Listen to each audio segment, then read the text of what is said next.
الحمدللہ والصلاۃ والسلام علی رسولہ الکریم وعلی آلہ و اصحابہ اجمعین، اما بعد فاعوذ باللہ من الشیطان الرجیم، بسم اللہ الرحمن الرحیم، اہدنا الصراط المستقیم صراط الذین انعمت علیہم غیر المغضوب علیہم ولا الضالین، آمین۔ یہ ایک سوال تھا کہ کیا ہم حق پر نہیں ہیں؟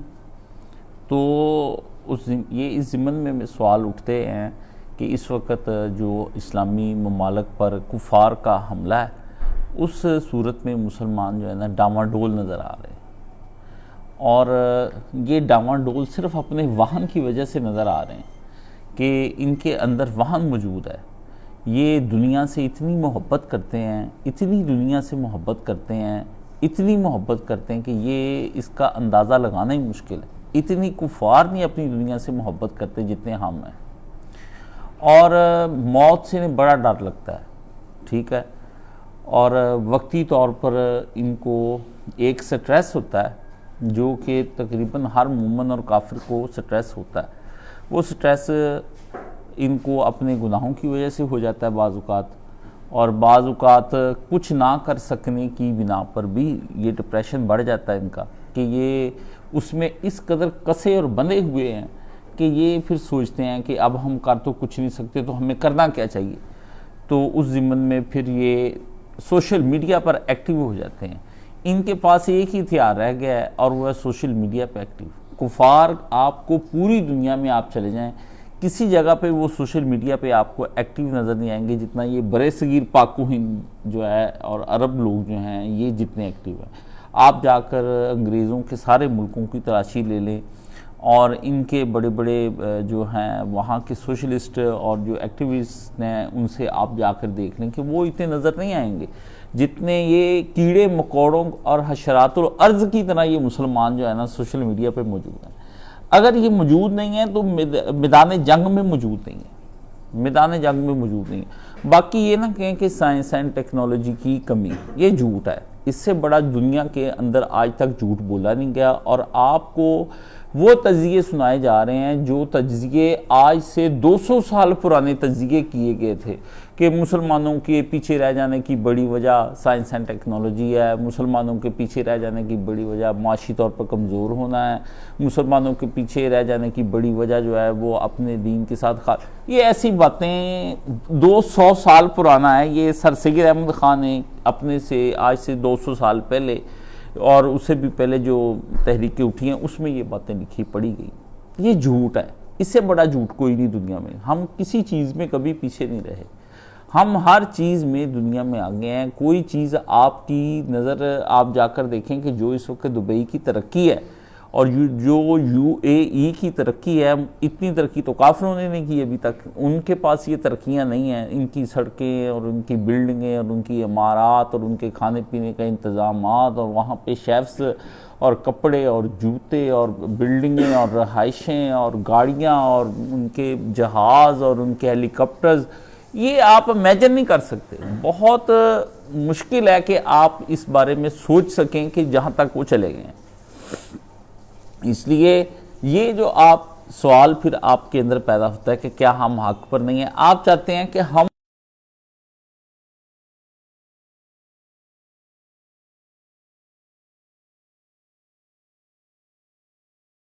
خواہش تڑپ رہی ہے ہماری، جبکہ غالب ہونے کے لیے نبی کریم صلی اللہ علیہ وآلہ وسلم کے دور پہ اگر ہم نظر ڈالیں تو ہمیں صحابہ کرام کے جو پہلے دو دور ہیں، حضرت شیخین مطلب حضرت ابوبکر صدیق اور حضرت عمر فاروق رضی اللہ تعالیٰ عنہ، آپ کو اس دور میں صحابہ کرام کے پاس کوئی عیاشی نظر نہیں آئے گی، کوئی ان کو آپ کو فحاشی نظر نہیں آئے گی، اور کوئی آپ کو بدماشی نظر نہیں آئے گی، کوئی چیز نظر نہیں آپ کو آئے گی، اور وہ پوری دنیا پر غالب نظر آپ کو آئیں گے۔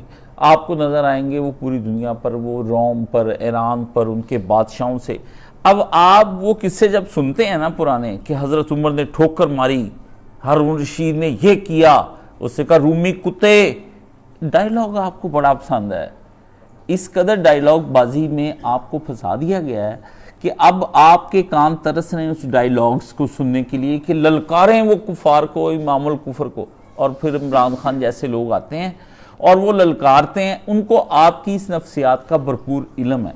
اس لیے آپ جا کر دیکھ لیں کہ آپ جتنے بھی ان کے نام نہیں میں نے لینے اب، کیونکہ وہ لوگوں کو نظریات پیارے نہیں ہیں، لوگوں کو شخصیات پیاری ہیں، لوگ اب ان کی پوجا کرتے ہیں، لوگوں نے ان کو نبی بنا لیا ہوا ہے، اور ان کو دن رات ان کو نبی علیہ السلام کی طرح ان کی باتیں مانی جاتی ہیں، اور ان کی حمایت کی جاتی ہے، اور ان کی تائید کی جاتی ہے، اور اس کے بارے میں فضائل گڑے جاتے ہیں، ان کے بارے میں دلائل گڑے جاتے ہیں، اور ان کے بارے میں سوچ کے دن رات پاگل ہو رہے ہیں۔ شخصیات ہیں، نظریات تو پیارے نہیں۔ اب آپ کے وہ حکمرانوں کی بھی یہ صورتحال ہو گئی ہے کہ وہ جو اس میں زیادہ ڈائلاگ کرے، زیادہ بڑی باتیں کرے، کہ آپ کو تو پتہ ہی نہیں ہے کہ اس بات کے پیچھے یہ بات ہے، اس بات کے پیچھے یہ بات ہے۔ مجھے یہ بات بتائیں، کون ان باتوں کا آخر میں ترازو کہاں جا کر ٹکے گی جس سے پتہ چلے گا کہ اس بات کے پیچھے یہ بات ہے، اس بات کے پیچھے یہ بات ہے، اور اس بات کے پیچھے یہ بات ہے؟ یہ تو ہر کوئی اپنی بات کو اچھا ثابت کرنے کے لیے اور مدلل اور مستند ثابت کرنے کے لیے کوئی بھی کچھ کہہ سکتا ہے، اس لیے آپ کچھ بھی کسی کی بات کوئی بھی بیان کرے گا تو سنا جائے گا۔ آپ ابھی وہ سوشل میڈیا پر وہ جو اس نے ابھی جو بیان دیا ہے کہ آپ کیوں ایران پر حملہ کر رہے ہیں، اور اس طرح وہ کہتے ہیں وہ ایک شیطان ملک ہے اور وہ دنیا کو فساد کر رہا ہے، اور انہوں نے کہا آپ اسرائیل پر بھی ایک ایٹمی ملک ہے، جبکہ اس کا بانڈا پھوڑ دیا گیا ہے، اور انہوں نے اپنے بندے کو جس نے یہ ایٹم بم کا بانڈا پھوڑا تھا وہ لندن بھاگ گیا تھا، اور وہ پھر وہاں سے لائے 18 سال کے لیے اسے جیل میں اسرائیل نے بند کر دیا ہے۔ اس بارے میں انہوں نے کہا اسرائیل ایک پرامن ملک ہے، اور آپ دیکھیں کہ اس سے کبھی آج تک کسی کے ساتھ جنگ نہیں کی، کوئی پراکسی وارز نہیں کی، کوئی کچھ نہیں کیا اس نے۔ آپ یہ سنتے ہیں، آپ وہ کہتے ہیں کہ وہ جب اپنی طرف سے دلائل دینا شروع کرتے ہیں تو آپ کو وہاں بیٹھ کر یہ لگتا ہے ہمارے سادہ مسلمانوں کو کہ وہ صحیح فرما رہے ہیں جو کچھ فرما رہے ہیں۔ تو ایسی صورتحال میں یہ سوال پیدا ہونا لازم ہے کہ کیا ہم حق پر نہیں ہیں؟ یہ آپ میں اگر یہ نہیں پیدا ہوتا سوال، تو آپ دین کے بارے میں تھوڑا بہت شعور رکھنے کی وجہ سے کوئی 4 نمازیں، کوئی ایک آدھ دفعہ قرآن مجید ختم کر لیا، اور سوشل میڈیا پر پھر اس کے بعد آپ بیٹھ کر دین کا ٹھیکہ لے لیا آپ نے کہ ہم دین کے ٹھیکیدار ہیں، اور ہم ٹھیکیدار بن کے اب دین کے بارے میں بات کریں گے، اور دین کے بارے میں بتانا ہم پہ فرض ہے۔ تھوڑی تھوڑی ہلکی ہلکی خشخشی سی داڑیاں ہیں، نہیں تو لمبی داڑیاں ہیں، مطلب یہ نہ کوئی چند متدین سی چیزیں اپنے اوپر طاری کر کے، ٹوپیاں رومال پہن کے، کوئی عربی کے 4 لفظ گلے سے باذن اللہ، ماشاءاللہ، انشاءاللہ، یہ آپ کہہ کے آپ بعد میں آپ کے عربی لہجے، اور جیسے انگریز اپنے انگریزی لہجوں کے ذریعے سے آپ کو متاثر کرتے ہیں، آپ اپنے عربی لہجوں کے ذریعے سے۔ فراڈ ایک ہے بہت بڑا، مجھ سمیت ہم سب ایک فراڈ ہیں، میں بھی ایک فراڈ ہوں، آپ بھی ایک فراڈ ہیں۔ میں خطبہ دیتا ہوں، آپ سنتے ہیں، میں آپ کے دل کی باتیں کرتا ہوں، آپ میری سنتے ہیں، مجھے بولنے کی شہوت ہے، آپ کو سننے کی شہوت ہے، ہم سارے مل کے اپنی شہوتوں کو پورا کر رہے ہیں۔ ایسے میں یہ سوال اٹھنا بنتا ہے کہ ہم کیا اہل حق نہیں ہیں؟ یہ سوال بنتا ہے۔ تو اس میں نے پھر اس سوال کا جواب پچھلے جمعے یہ دیا تھا کہ آپ اس میں اہل حق نظر آتے ہیں اپنے آپ کو، جیسے آئینہ جھوٹ بولتا ہے۔ ہر آدمی جو کوئی بھی آئینہ دیکھتا ہے اس کے اندر ایک بات کہ مجھ سے زیادہ خوبصورت کوئی نہیں۔ دیکھ لیں کیسی عجیب بات ہے کہ آئینہ ایک ایسی چیز ہے کہ جس میں ہر آدمی جا کے سنورتا ہے، اور جب وہ سنور لیتا ہے تو آئینہ ہی اس کے اندر نرگسیت پیدا کر دیتا ہے، اس کے اندر اپنے آپ کو چاہے جانے کی چیز پیدا کر دیتا ہے، کہ آئینہ آپ کو مطمئن کر دیتا ہے کہ اب تم جاؤ، اب تم جس کے سامنے بھی جاؤ گے تو تم قابل قبول ہو۔ تم کسی عورت کے سامنے جاؤ گے، تم کسی اسٹیٹس میں جاؤ گے، تم کسی منصب پہ جاؤ گے، تو تم یہ تمہاری پہنی ہوئی ٹوپی، یہ تمہارے کپڑے، جوتے، یہ تمہیں کہ کیسا آئینہ مطمئن کرتا ہے آپ سب کو، مجھ کو، ہمیں، اور اس کائنات کو، اور اس کائنات کی ساری عورتوں کو اور مردوں کو آئینہ مطمئن کرتا ہے۔ تو ہم اپنے جھوٹے آئینوں کے ساتھ زندگیاں گزارتے ہیں، اور اس کے نتیجے میں ہمارے اندر پھر ایک اضطراب جنم لیتا ہے، اور ہم اس اضطراب کے ضمن میں پھر یہ سمجھنا شروع کر دیتے ہیں کہ ہم اہل حق ہیں۔ میں اس سے اختلاف کرتا ہوں، مجھے اس سے اختلاف ہے کہ ہم اہل حق ہیں، مجھے اس سے اختلاف ہے۔ میں نے یہ سوال اٹھایا تھا کہ کیا آپ اپنی آپ میری طرف متوجہ رہیں، جو کوئی آ رہا ہے اس کو آنے دیں، تو آپ کیا آپ اپنی مصروفیت کے بارے میں آپ ہمیں بتائیں کہ کیا آپ کی مصروفیت جو ہے وہ وہی ہے جو اہل حق کی مصروفیت ہوتی ہے؟ اب آپ ڈھونڈیں کہ اہل حق کی مصروفیت کیا ہے، یہ آپ نے اب تلاش کرنا ہے کہ اہل حق کی مصروفیت کیا ہے، لیکن اس سے پہلے یہ تو تلاش کر لیں کہ حق کیا ہوتا ہے۔ اہل حق تو بہت بات کی بات ہے، حق کیا ہوتا ہے؟ ہر قرآن مجید میں ایک آیت اللہ تعالیٰ نے فرمائی کہ ہر گروہ جو ہے فارحون، وہ اپنے بارے میں بڑا خوش ہے اور کسی خوش گمانی میں مبتلا ہے کہ وہ حق پر ہے اور اس پہ وہ کام کر رہا ہے، اسی ڈگر پہ چل رہا ہے، اسی کے پیچھے بھاگ رہا ہے اور اسی کے لیے تگ و دو کرتا ہے اور اسی کے لیے وہ مصروف ہے اور اسی کے لیے محنت اور اسی کے لیے صلاحیت، اسی کے لیے اس کی قابلیت، ہر عمل اس کا جو ہے وہ اس بات پر ہے، اس پر فوکس کیا ہوا ہے اس نے، اور وہ اپنے آپ کو اہل حق میں سے تصور کرتا ہے۔ یہ بات پہلے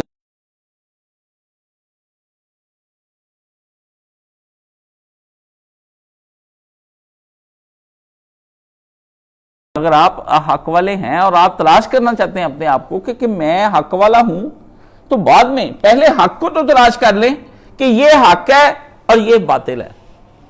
پہلے اس چیز کی یہ وہ ضرورت ہے جو ایک مسلمان کو بہت ضرور چاہیے، اور اس کے لیے آپ کسی فرقے کے پاس بھی چلے جائیں گے نا، وہ فرقہ آپ کو مطمئن کر دے گا۔ آپ شیعہ کے پاس جائیں گے، وہ کہتے ہیں الحق کو مالی والی مال حق، وہ آپ کو یہ سنا دیں گے، ہیں جی۔ آپ سنیوں کے پاس تشریف لے آئیں، وہ یہاں پر آپ کو بتا دیں گے خلفاء راشدین اور میں جو ہوں وہ جو ہماری سنت پہ ہے وہ آپ کو یہ سنا دیں گے۔ اہل حدیث آپ کو اپنا سنا دیں گے، دیوبندی آپ کو اپنا سنا دیں گے، کوئی اکابر کا بتائے گا، کوئی اپنے مقابر کا بتائے گا، کوئی کسی چیز کا بتائے گا، کوئی کسی چیز کا وہ کوئی کہے گا 100 سال پہلے فلاں ایک صاحب تھے فلاں علاقے کے اندر، وہ پیدا ہوئے تھے، وہ فاضل ہیں اور ان کے پیچھے لگ جانا ہی نیکی ہے اور ہم حاکم، چیخ کر بتلا رہے ہیں، چیخ کر بتلا رہے ہیں، اور وہ اپنے، تو ایسے میں آپ سب کنفیوژن کا شکار ہو جائیں گے نا، اور جب آپ کنفیوژن کا شکار ہو جائیں گے، آپ تو بولے بھالے، آپ تو سادے سیدھے سادے، آپ کو تو پتہ ہی نہیں ہے یہ آپ کے ساتھ کیا چکر کھیل رہے ہیں، تو آپ کو جب میں یہ کہوں گا آپ بولے بھالے سیدھے سادے ہیں، بالکل سادہ لو ہیں، تو آپ مان جائیں گے، اور ماننے کے بعد آپ خوش ہو جائیں گے، آپ کہیں گے میں تو بولا بھالا، مجھے تو پتہ ہی نہیں، اور اس بنا پر آپ گناہ کرتے چلے جائیں گے، اپنا احتساب نہیں کریں گے، داخل ہو جائیں گے۔ یہ ہم نے گمان کر لیا ہوا ہے، یہ سوال نہیں ہے، یہ سوال نہیں ہے، اس سوال کے اندر ایک کیفیت بیان کی گئی ہے، جو مینٹلٹی، جو ذہنیت بیان کی گئی وہ یہ ہے کہ تم نے یہ گمان کر لیا کہ تم آسانی سے جنت پہ، اور یہ تم نے کیسے گمان کر لیا کہ تم آسانی سے جنت پہ چلے جاؤ گے؟ ہم نے یہ گمان کر لیا ہوا ہے، یہ اللہ کا کوئی حص نہیں ہے۔ یہ تو بہت بڑے لوگوں کے لیے سوال ہوتے ہیں یہ سارے، کہ کیا تم نے یہ گمان کر لی؟ یہ سوچنے سمجھنے فہم رکھنے والے تدبر کرنے والے آدمی کے لیے یہ باتیں ہوتی ہیں، نہ کہ ہر ایرے گہرے نتو خیرے کے لیے باتیں ہوتی ہیں، مگر ہم نے یہ گمان کر لیا ہوا ہے۔ یہ تو کوئی میں بڑے سے بڑے آدمی کو میں جھنجھوڑ کر کہہ سکتا ہوں کہ کیا تم نے یہ گمان کر لیا کہ تم جنت میں چلے جاؤ گے؟ تو میں یہ اگر یہ بات کہتا ہوں تو اس کے لیے آگے بڑا بافہم چاہیے، لیکن ایسا آدمی جو لہو و لعب میں مبتلا ہے اور جو کہہ رہا ہے کہ نہیں کہ میں اپنی زندگی جو ہے اپنی مرضی سے گزار رہا ہوں، اور جس کو کوئی پرواہ نہیں ہے کہ دن ہوتی صبح ہوتی شام ہوتی، کیا اس کے لیے یہ جائز ہوگا؟ یہ ایک سوال ہمارا ہے جو ہمارے اندر پنپتا ہے، اور ہم اس سوال کو لے کر آگے بڑھنے کی کوشش نہیں کرتے، ہم صرف ایک کان سے سنتے ہیں۔ یہ دیکھیں اجتماع میں آپ کا آنا مبارک، لیکن کیا یہ 3 دن کا اجتماع اب آپ کے والدین آپ سب یہ گمان لے کر ہیں کہ اس کے بعد میں اس طرح کا ٹشو پیپر کی طرح کا نیٹ اینڈ کلین ہوں؟ یہ جھوٹ ہے۔ عادتیں بدلتے بدلتے بدلتے بدلتے عمریں گزر جاتی ہیں، اور اس کے لیے اتنی محنت کرنی پڑتی ہے، اتنی محنت کرنے کے لوہے کو موڑنا تو آسان ہے، پہاڑ کو کھودنا آسان ہے، دریاؤں کے رخ تو بدلے جا سکتے ہیں، سمندروں کو کہیں آپ بند باندھ سکتے ہیں، اور ہوائیں ہاتھ سے روکی جا سکتی ہیں، مگر کسی فرد کو بدل دینا یہ مشکل ترین کام ہے۔ راہ حق تو بہت دور بات ہے، اپنے آپ کو شخصیات کے چنگل سے جان چھوڑانی۔ ابھی مولانا اسحاق صاحب کو اگر میں برا کہہ دوں تو آپ سارے جو ہے میرے خلاف ہو جائیں گے. آپ کہیں گے آپ شخصیت کے خلاف بات کرتے ہیں، ہم ان کے محبین ہیں، چاہنے والے. میں نے اپنے استاد جی کا حوالہ اس لیے دیا ہے تاکہ کسی اور کے استاد جی کا اگر میں نے حوالہ دینا تو وہ تو بالکل ہی بھڑک اٹھے گا، وہ تو بالکل ہی بھڑک اٹھے گا. کہا آپ نے یہ بات کی ہے ان کے بارے میں. تو میں نے سوچا کہ ہم استاد شاگرد کیوں نہ اپنی بلی ہم دونوں ہی دے لیں، بہتر نہیں ہے یہ اس کے بارے میں یہ بیان. تو اصل چیز یہ ہے کہ ہم یہ پہلے یہ دیکھیں کہ اہل حق میں سے پہلے حق کی پہچان کر دیں. تو حق کی پہچان میں سب سے پہلی چیز صرف ایک ہی چیز ہے دنیا کے اندر اتری ہے، وہ ہے قرآن مجید اور رسول اللہ صلی اللہ علیہ وآلہ وسلم. نبی کریم صلی اللہ علیہ وسلم قرآن مجید جیسے یہ ایک صفحہ ہے نا، تو ایک صفحہ جو آپ رجسٹر کا دیکھ رہے ہیں تو یہ قرآن مجید ادھر لکھا، یہ رسول اللہ صلی اللہ علیہ وسلم. ایک ہی چیز کے دو نام ہیں، دو چیزیں نہیں ہیں، دو چیز نہیں ہے. رسول خدا صلی اللہ علیہ وآلہ وسلم اور قرآن مجید ایک ہی چیز کے دو نام ہیں، دو الگ الگ چیزیں نہیں ہیں. یہ آپ کو مجھے ہمیں جو پڑھایا جاتا ہے یہ بالکل الگ ہے. نبی کریم صلی اللہ علیہ وآلہ وسلم، اب آپ اپنی نبی علیہ السلام کو جاننے پہچاننے اور سمجھنے کے لیے پہلے آپ مجھ سے سوال کرتے ہیں سارے کہ آپ ہمیں رسول اللہ کی سیرت پر پڑھنے کے لیے کچھ بتائیں. تو بڑے لوگ بتاتے ہیں کہ سیرت پہ یار رحیق المختوم پڑھ لیں، فلانی کتاب پڑھ لیں، فلانی. میں نہیں کسی کو یہ کہتا. میں کسی کو کیوں یہ بات بتاؤں کہ رسول اللہ کو سمجھنے کے لیے یا رسول اللہ کو پڑھنے کے لیے آپ کو سیرت کی کتاب پڑھنی پڑے گی. خود پیغمبر خدا صلی اللہ علیہ وآلہ وسلم کے لیے سیرت کی جو سب سے پہلی کتاب ہے وہ خود قرآن مجید ہے. قرآن مجید ہی سیرت رسول اللہ صلی اللہ علیہ وآلہ وسلم ہے. قرآن مجید جس نے نہیں پڑھا اس نے رسول اللہ کی سیرت کو نہیں پڑھا، بالکل نہیں پڑھا. یہ جھوٹ ہے، اس سے بڑا دنیا میں وہ تو سیرت کی کتاب حدیث سے آپ جا کر کہیں پہ تلاش کریں گے تو آپ پڑھیں گے. قرآن مجید میں سے رسول اللہ علیہ وسلم نظر آئے.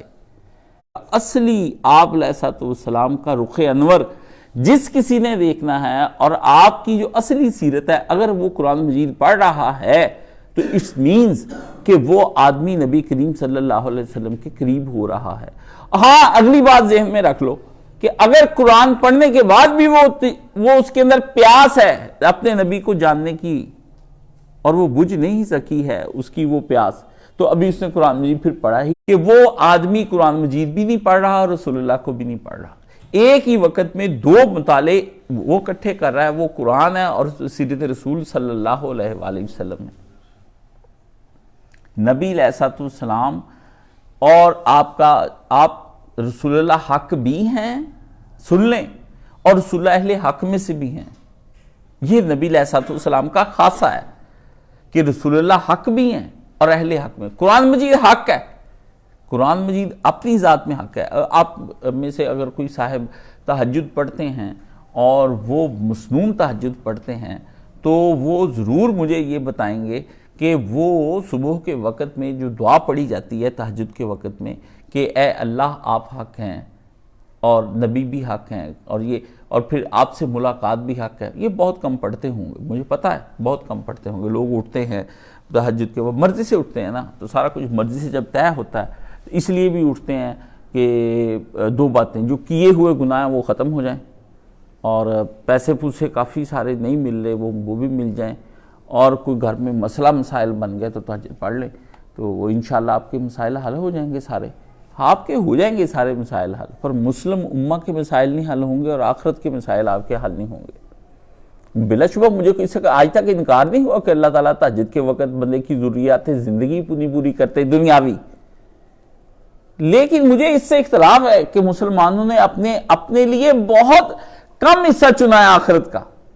یہ تو ختم ہے 47 کا میں ہو گیا اور 2 4 5 7 سال ہوں گے، مر جاؤں گا تو قبر کے گھڑے میں چلا جاؤں گا. اب ہم تو ختم ہے، دنیا تو پیچھے جا رہی ہے. اب آپ کا بھی کل کی بات تھی، آپ 17 سال کے تھے، آج آپ 27 کے ہو گئے، کوئی 37 کا ہو گیا، کوئی ختم ہوگی کہانی. نہیں تو جو 17 سال کا ہے وہ پہلے 7 سال کا تھا، تھوڑی دیر پہلے کی بات ہے. پیچھے مڑ کے دیکھ لینا، جو آج 17 کے بھی آ رہے ہیں میرے پاس تو وہ پیچھے مڑ کے دیکھ لیں، وہ کب ختم. تیزی سے وقت گزرا ہے اور اللہ کے نبی علیہ السلام نے اس کے بارے میں یہ وضاحت دی کہ تیزی کے ساتھ قرب قیامت میں وقت گزرنا شروع ہو جائے گا. یہ نبی علیہ الصلوۃ والسلام نے یہ بات اب تیزی کے ساتھ وقت گزر رہا ہے. اب لیکن اس میں ہر ایک کو حق کی تلاش نہیں ہے. ہر آدمی کو اگر تلاش ہے تو کسی خبر کی تلاش ہے کہ کب ٹرمپ جو ہے وہ حملے روکے گا, پھر کیا بنے گا, اسرائیل کدھر جائے گا, ہم کدھر کو جائیں گے, تہران کیا کرے گا, پاکستان اسٹریٹجی کر رہا ہے. یہ چسکا اس قدر زیادہ ہوتا چلا جا رہا ہے, اس قدر زیادہ تک کہ میں تانگ آ گیا ہوں. مجھے اس جنگ کا بھی پتا تھا یہ لگنی ہے, اور مجھے اس کے اختتام کا بھی پتا ہے, مجھے سارا پتا ہے کہ اب کیا کرے گا, کون کیا کرے گا, اس سے ساری. لیکن اس کا مجھے فائدہ کیا ہوگا؟ مجھے فائدہ کیا ہوگا؟ فائدہ تو جب ہے کہ میں اس کے نفع اور نقصان سے مستفید ہو سکوں. مجھے اس کا جو نقصان ہے اس کا پتہ چل جائے اور میں اسے بچ جاؤں, اور مجھے اس کا نفع. کیونکہ علم غیب کا سب سے بڑا فائدہ آدمی کو اگر ہے علم غیب آ جانے کے بعد, تو وہ نفع سے, اس سے نفع اپنا حاصل کر لے, اسے پتہ چل جائے, اور اسے نقصان جو ہے اس کے بارے میں پتہ چل جائے اور وہ اسے بچ جائے. نفع نقصان کا علم میں آ جانا اور بات ہے, نفع نقصان, نفع حاصل کر لینا اور نقصان سے بچ جانا یہ اور بات ہے. آپ کو پتا ہے کہ مجھے یہ سانپ ڈس لے گا, ٹھیک ہے, آپ کو پتا ہے کہ سانپ ڈس لیتا ہے, لیکن آپ اس کے ڈسنے سے محفوظ ہو جائیں, تب آپ کو علم غیب کا فائدہ ہوگا, تب آپ کو سانپ کے اس علم کے آ جانے کا فائدہ ہوگا. اگر آپ کو پتا ہے کہ یہ ڈس لیتا ہے اور آپ ڈسے جائیں اپنی غفلتوں کی وجہ سے اور اپنی حماقتوں کی وجہ سے, تو پھر اس کا پھر آپ کو فائدہ کیا ہوا؟ قرآن مجید میں علم غیب کے لیے آیا نا پیارے نبی صلی اللہ علیہ وسلم کے, کہہ دیجئے نبی کہ اگر مجھے علم غیب حاصل ہوتا تو نقصانوں سے میں بچ جاتا, احد کے اندر دانت نہ ٹوٹتا میری, اور میں اپنے لیے نفع اکٹھے کر لیتا سارے. علم آ جانے کے بعد آدمی کا اپنے نفع, اس سے نفع حاصل کر لینا اور اس کے نقصان سے بچ جانا, یہ اصل علم میں نافع ہے. آدمی کے علم میں آ جائے کوئی بات اور آدمی اس سے بچے نہ اور اسے نفع نہ حاصل کر سکے, یہ اس کا علم ہونا نہ ہونا دونوں ہی برابر ہیں.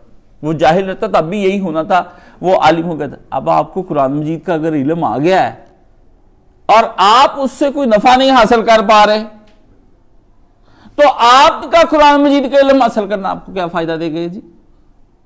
اور آپ اس سے کوئی نفع حاصل نہیں کر پا رہے, تو آپ کو قرآن مجید کس طرح سے وہ اس کا علم آ جائے گا؟ آپ کو سیرت رسول صلی اللہ علیہ وسلم سے آگہی تو ہو گئی, مگر وہ آگہی آپ کو فائدہ نہیں دے رہی. آپ کو نبی علیہ السلام کی پیشین گوئیوں کو پتہ تو چل گیا, مگر آپ کا دل مضطرب ہے اور آپ کام نہیں کر رہے دین کے لیے. تو پھر مجھے بتائیں, یہ ایسا علم آپ کے اندر سوائے معلومات کے اضافے کے کچھ بھی حیثیت نہیں رکھتا, کچھ بھی نہیں اس کے اندر بیان کیا جا سکتا. اب آپ کو کوئی سمجھ آ رہی ہے اس بارے میں؟ یہاں تک آپ آ گئے ہیں کیا میرے ساتھ, یا ابھی تک کہیں راستے میں پھر رہے ہیں؟ آ گئے ہیں, بس یہی میں نے بات پوچھنی تھی کہ کہیں راستے میں نہ کھو نہ جانا تم. میری باتوں کے پرفریب, پچیدہ, جولیدہ اور ادھر گھومنے گھامنے والے راستے میں کہیں تم کھو گئے تو پھر فائدہ کیا ہوا مجھے بات کرنے کا؟ تو بات یہاں تک اگر آ گئے ہو میرے ساتھ اور سفر اپنا مکمل کر لیا ہے تم نے, تو آؤ مزید ہم سمجھتے ہیں. مزید یہ ہے کہ قرآن اپنے احتساب کی بنیاد آپ قرآن مجید پر رکھیں. اپنے اضطراب کی بنیاد جو ہے وہ قرآن مجید سے سمجھنے کی کوشش کریں.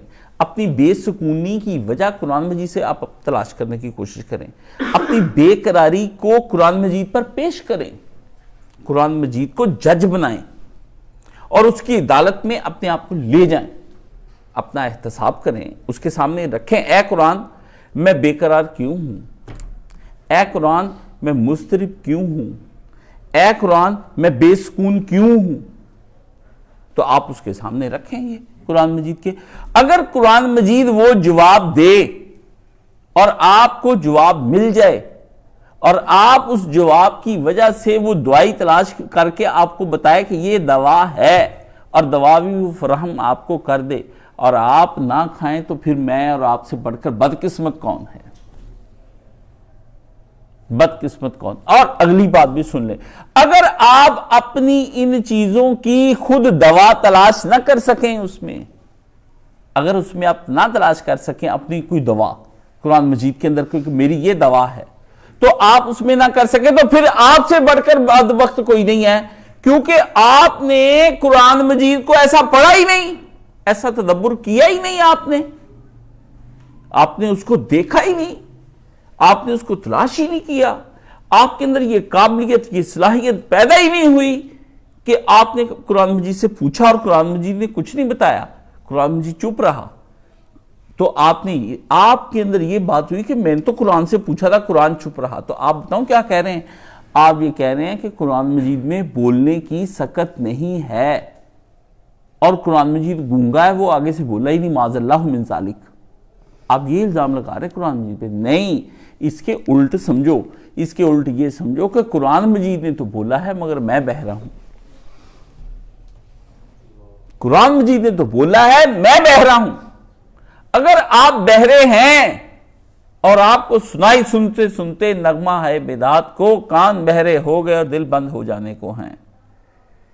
حضرت مولانا شبیر احمد عثمانی کا یہ شعر میں نے 8ویں کلاس میں مولانا اسحاق صاحب کے منہ سے سنا تھا. تقریر فرما رہے تھے قرآن مجید کی اہمیت پر, بڑا زور آور جمعہ پڑھایا جا رہا تھا. سنتے سنتے نغمہ ہے بدعت کو, کان بہرے ہو گئے دل بند ہو جانے کو ہیں.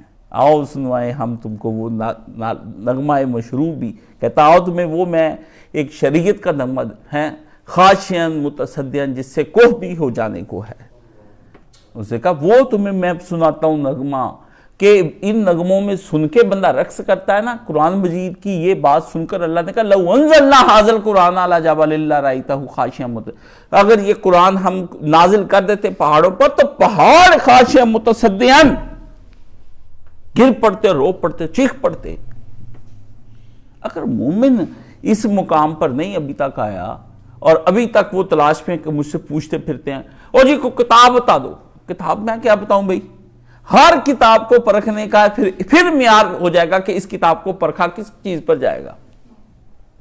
پھر وہ مولانا مودودی کی ہو, مولانا اسحاق صاحب کی کتابیں لکھنے, بہت شوقین ہیں لوگ کتابیں ہم سے لینے کے, فون کرتے ہیں ٹائٹل ہم کتابیں کچھ نہیں کر سکتی. جب اللہ کی کتاب تمہارا کچھ نہ کر سکی تو کسی کی کتاب کچھ نہیں کر سکتی.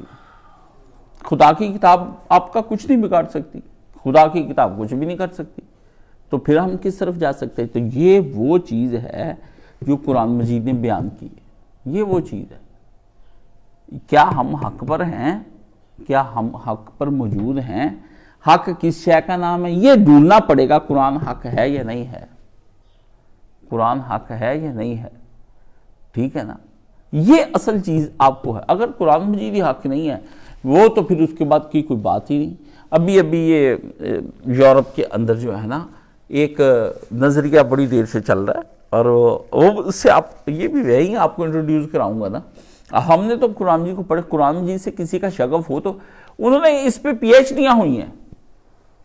وہ کہتے ہیں قرآن مجید جو ہے نا اصل میں ہماری کچھ جعلی بائبل, جعلی تورات, جعلی زبور کے کچھ حصے تھے, اپاکرفا اسے کہتے ہیں, وہ ان میں سے اخذ کردہ ہے.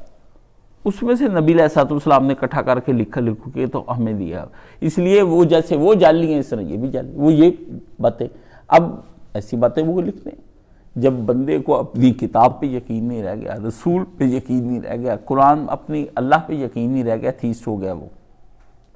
تو اب وہ حق اہل حق, کم حق والے, زیادہ حق والے, یہ کہاں پہ نظر آئے گا؟ یہ کیا نظر آئے گا؟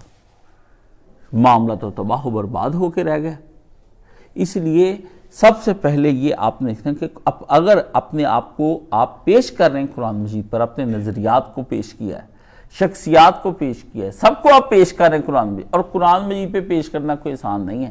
اس کے لیے پہلے خود پیش ہونا پڑتا ہے قرآن مجید کے سامنے. قرآن مجید پھر بتائے گا کہ بھئی آپ ٹھیک ہیں کہ نہیں ٹھیک ہیں.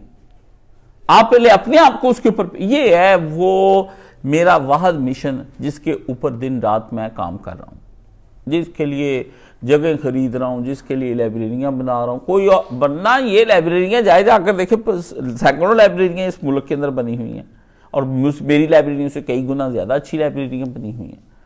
اس کے لیے میں اپیلیں کرتا ہوں کہ وہ بنا لو جی, وہ کبھی وہ بنا لو جی, یہ بنا لو جی, آپ آ جاؤ جی, وہ آ جائے جی. یہ میں تلاش کرتا ہوں، یہ اجتماعات اکٹھے کرتا ہوں، لوگوں سے گلے کرتا ہوں، شکوے کرتا ہوں، لڑتا ہوں، جھگڑتا ہوں، یہ کہ ہم سب مجھ سمیت، میں کبھی بھی اپنے آپ کو جب آپ کو نصیحت کر رہا ہوتا ہوں تو اس میں سے خود کو باہر نہیں نکالتا، مجھ سمیت ہم سارے پہلے اپنے آپ کو قرآن مجید پر پیش کریں۔ اگر ہم اپنے آپ کو پیش کرتے ہیں اور قرآن مجید ہمیں ریجیکٹ کرتے تو پہلے نمبر بھی پتہ چل جائے گا کہ ہم اہل حق میں سے خود نہیں ہیں۔ تو پھر آپ سے پتہ سوال کا جواب مل گیا جو آپ بار بار پوچھتے ہیں کہ کیا ہم حق پر نہیں ہیں، تو پتہ چل گیا جی ہاں ہم حق پر نہیں ہیں۔ پھر اب آپ کو اسلام کو درپیش خطرات، اسلام کا معاشی نظام ڈوبتا ہے، ڈوب جائے ہماری طرف سے سفینہ، برباد ہوتا ہے تو ہو جائے۔ پھر آپ کو ایران، سعودی عرب، پاکستان، یہ مسلمان اور کفر اور باطل اور یہ وہ، آپ کو ان جنگوں کی پھر پرواہ نہیں اب آپ کو کرنی چاہیے۔ آپ چھوڑیں اس مسئلے کو، پہلے تو خود کو پیش کریں۔ اس قدر آپ پریشان نظر آ رہی، پوری امت ہی پریشان نظر آ رہی ہے۔ اندر کی بات وہ آپ نے ہرمز بند کر رہے ہیں، ہاں جی، وہ جہاز کہتے ہیں روزانہ 70,000 جہاز سالانہ وہاں سے گزرتا ہے، وہ جی ایسے ہو جاتا ہے، اب جی پانی بند ہو گیا، اب جی تیل بند ہو گیا، اب جی فلانا بند ہو گیا۔ مجھے بتائیں یہ ساری معلومات اکٹھی آپ کو کر لینے کے بعد آپ کو حاصل کیا ہوا اس میں سے؟ کوئی تو بات ہمیں بتانی چاہیے نا اس بارے میں۔ بیٹھے جہاں کوئی بیٹھے، اس قدر اس کی معلومات ہے کہ میں اگر قرآن مجید کے بارے میں کوئی معلومات آپ سے پوچھوں آپ وہی نہیں دے سکتے۔ آپ کو پتہ چلا کہ وہ غیر ضروری معلومات آپ اکٹھی کرتے رہتے ہیں سارے دن میں۔ جب اللہ تعالیٰ کی بارگاہ میں آپ جائیں گے تو اللہ تعالیٰ آپ سے پوچھیں گے تو آپ آگے سے جواب میں یہ کہیں گے میں تو سارے دن کی خبریں، کالم، تجزیے، اداریے کچھ بھی نہیں چھوڑتا تھا میرے اللہ، میں تو پی جاتا۔ اللہ پھر آپ سے پوچھیں گے یہ بات بالکل ٹھیک ہے، تم سوشل میڈیا پر بڑے ایکٹیو تھے، بڑے موجود تھے، کبھی تو لوگوں کا حال بڑا عجیب ہے، وہ میں پڑھتا رہتا ہوں آئے دن، جب پریشر بڑھ جاتا ہے نا اور جب کوئی میری تقریر سن لیتا ہے تو سننے کے بعد نا پھر اس پہ لکھ دیتا ہے چند دن کے لیے میں سوشل میڈیا سے غائب ہو رہا ہوں۔ بہت زیادہ پریشر پڑ جاتا ہے، بہت پریشر پڑ جاتا ہے، پھر نیک بن جاتے ہیں۔ پھر چند دن کے بعد جب وہ پریشر میرا ختم ہو جاتا ہے یا کسی کا بھی، یا اپنے گناہوں کا، یا ویسے گھر کے اندر کوئی پرابلم چل رہی ہے، محبت میں ناکامی، پیسوں میں ناکامی، جاب میں ناکامی، گھر میں کوئی گھر نہ ملنے پہ، جب وہ پریشر ذرا سا کم ہو جاتا ہے تو پھر کوئی ایک آتا ہے، آپ کو پتہ ہے زندگی میں ایک آتا ہے، وہ آ کے وہ آپ کا وہ دوست ہوتا ہے، وہ جو آپ کو کہتا ہے یار چل کر، یار اپنے سے ٹینشن دور کر، مر گئے ہیں یار کیا سارے دنیا والے، سارے جی رہے ہیں یار، ٹینشنوں کے ساتھ جی رہے ہیں، تو یہاں پہ بیٹا کیا کر رہے، چل میرے ساتھ نکل، وہاں پہ کافی پیتے، چائے پیتے۔ مجھے یہ بتائیں آپ کا یہ دوست قیامت کے دن آپ کو اللہ کی بارگاہ سے بچا لے گا؟ یہ وہ دوست نہیں ہے جس کے بارے میں آتا ہے قرآن مجید میں کہ یہ قیامت کے دن کہیں گے اے کاش میں نے فلاں کو اپنا دوست نہ بنایا ہوتا، مجھے وہ دنیا میں چل نہ کرواتا، مجھے وہ دنیا میں اس طرح کے ڈپریشن سے، جس طرح کے ڈپریشن میں کے بعد میں اللہ کی طرف راغب ہو رہا تھا، اسے نہ نکالتا۔ کچھ ہی دیر ہوتی بندہ اللہ کی طرف، لیکن ایک آ جاتا ہے اللہ یوسوس فی صدور الناس من الجنۃ والناس، یاروں میں سے ایک ہوتا ہے جو آتا ہے اور بندے کے دل میں کان میں بات پھونک مارتا ہے اور اس کی راہ سے ہٹا دیتا ہے۔ آپ کدھر کو، آپ جو کچھ یہ ہو رہا ہے نا، میں اس کے بارے میں ہر وقت متردد رہتا ہوں اور میں سوچتا رہتا ہوں یہ بنے گا کیا۔ مجھے لوگ کہتے ہیں پتہ نہیں آپ بیمار، میں کہتا ہوں جیسی بے فکری آپ لوگوں کو لاحق ہے یہ تو لگتا ہے کچھ ہونا ہی نہیں ہے۔ الواقعہ مل واقعہ، اللہ نے فرمایا وہ تو شدنی ہے، وہ تو ہونی ہے، وہ تو ہو کے رہنی ہے، جو مرضی ہو جائے، قیامت بھڑکے گی، ارزار کی بھڑکے گی اور بندوں پہ بھڑکے گی اور ہم بھڑکا کے چھوڑیں گے، تمہیں دیکھنی پڑے گی، تم چاہتے ہو کہ نہ دیکھیں لیکن ہم دکھا کے رہیں گے۔ یہ اصل اس کا ترجمہ۔ سورہ واقعہ پڑھ لیں، واقعہ پڑھ لیں، واقعہ پڑھنا کوئی آسان ہے؟ واقعہ کا لفظ بتاتا ہے کہ یہ ہو جانی، ہونی ہے اور ہر حالت میں ہو جانی۔ اب نہ پڑھنا واقعہ، اور جی واقعہ پڑھ لو جی، بندے کا فاقے جو ہے نا وہ ختم ہو جاتے ہیں۔ بھئی فاقہ بندہ خود ہی کر لیتا ہے، روٹی نہیں کھاتا بعد میں، سود واقعہ پڑھنے کے بعد وہ کہتا ہے یا اللہ نہ ہی آئے، اب اپنے پہ فرض کر لیتا ہے، کہتا بھوک ہی نہیں لگتی۔ اللہ نے ایسی سخت باتیں کی ہیں۔ فاقہ آپ نے کیا کرنا، کیا ختم ہونا، کیا نہیں ختم ہونا، فاقہ. اس لیے قرآن پھر پہلے ذکر کرتا ہے اپنے آپ کو قرآن مجید پہ پیش کرے. اگر آپ کی روزمرہ کی مصروفیات یہ طے کریں گی کہ آیا آپ پہلے حق میں سے ہیں یا نہیں ہیں، یہ طے کریں گی. اگر آپ کی روزمرہ کی آپ ہنس رہے ہیں، کھا رہے ہیں، پی رہے ہیں، 2 دن وہ کریٹ کی میڈیا نے، ہائپ کریٹ کی، اور وہ انہوں نے خام نہیں، اس کے بعد سب ختم ہو گیا. اس کے بعد لالجہ نہیں، اس کے بعد آپ کو کچھ، اب آہستہ آہستہ آہستہ آہستہ جنگ کو نارملائز کیا جا رہا ہے، نارملائز کیا جا رہا ہے. اب وہاں مریں گے، پھر اب آپ میرے پاس آ جائیں گے جب میڈیا اوپن ہوگا ان کا، ایران کا، 3 مہینے کے بعد 6 مہینے کے بعد، کہ استاد جی لاشوں کی لاشیں آ رہی ہیں، دیکھا تم نے یار، وہ دیکھا وہ ٹانگ کٹی ہوئی تھی یار، وہ بازو کٹے ہوئے تھے. تو اس سے کیا ہوا، آپ کو کیا حاصل ہوگا اس سے؟ ٹانگ کٹی، بازو کٹے، یہ تو پہلے بڑی کوئی نیا کٹے رہا. جب سے تاریخ انسانی آ رہی ہے، یسفک الدماء، اللہ نے قرآن مجید میں کہا، فرشتوں نے کہا یہ تو خون بہائیں گے،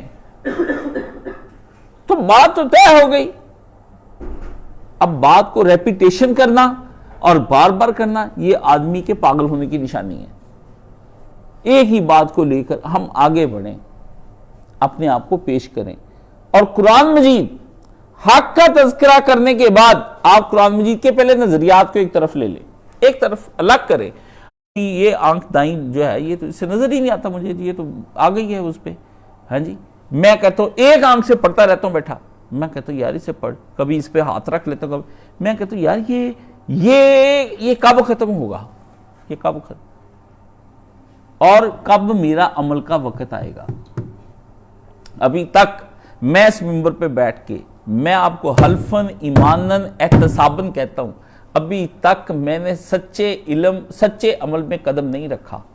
ابھی کے جمعے تک کی بات کر رہا ہوں، ابھی تک میں اپنے آپ کو آلودہ ہونے سے بچا نہیں سکا ہوں.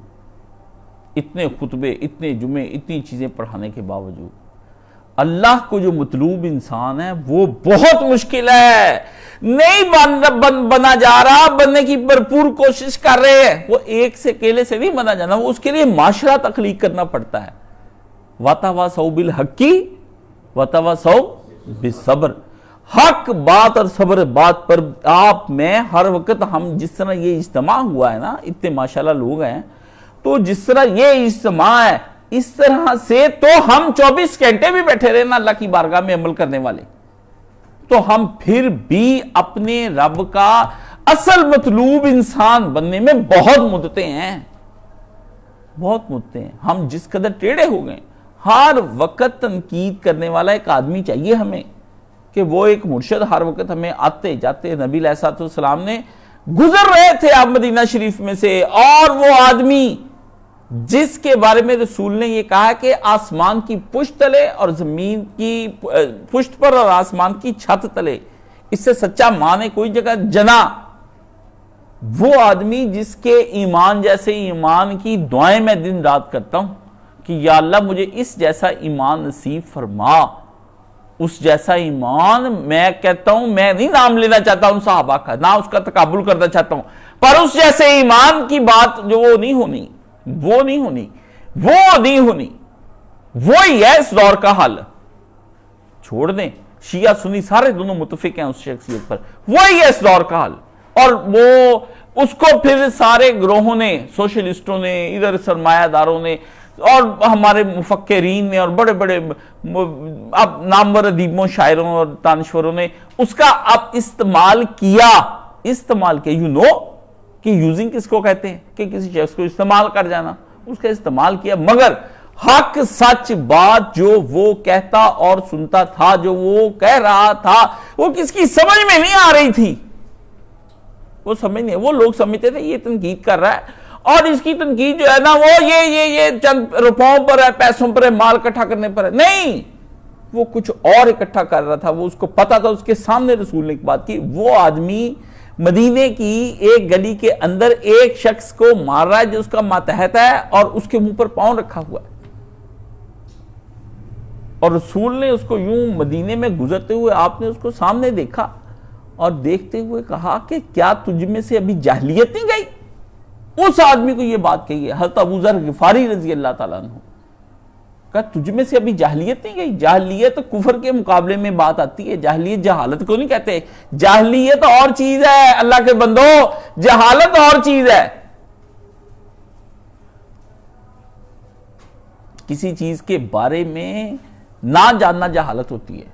جاہلیت جو اسلام میں جب بات جاہلیت کی جائے نا، جہاں قرآن مجید نے بیان کیا ہے، وہ تو جاہلیت یہ ہے کہ کیا ابھی تک یعنی ایمان کے مقابلے میں جو چیز ہوتی ہے وہ کفر ہوتا ہے، اس کا دوسرا نام جاہلیت رکھ دیا گیا۔ کہا ابھی وہاں کفر والی بات ہی تمہارے اندر سے گئی، یعنی اتنی اس کی پرورش ہو رہی ہے، اتنی اس کی نگہداشت، آپ چھوٹی چھوٹی بات پر۔ اور لوگوں نے اپنے آپ کو رسول کے سامنے پیش کیا کہ پیارے رسول مجھے گھڑ دیں، مجھے ہیرا بنا دیں، میں ایک پتھر ہوں۔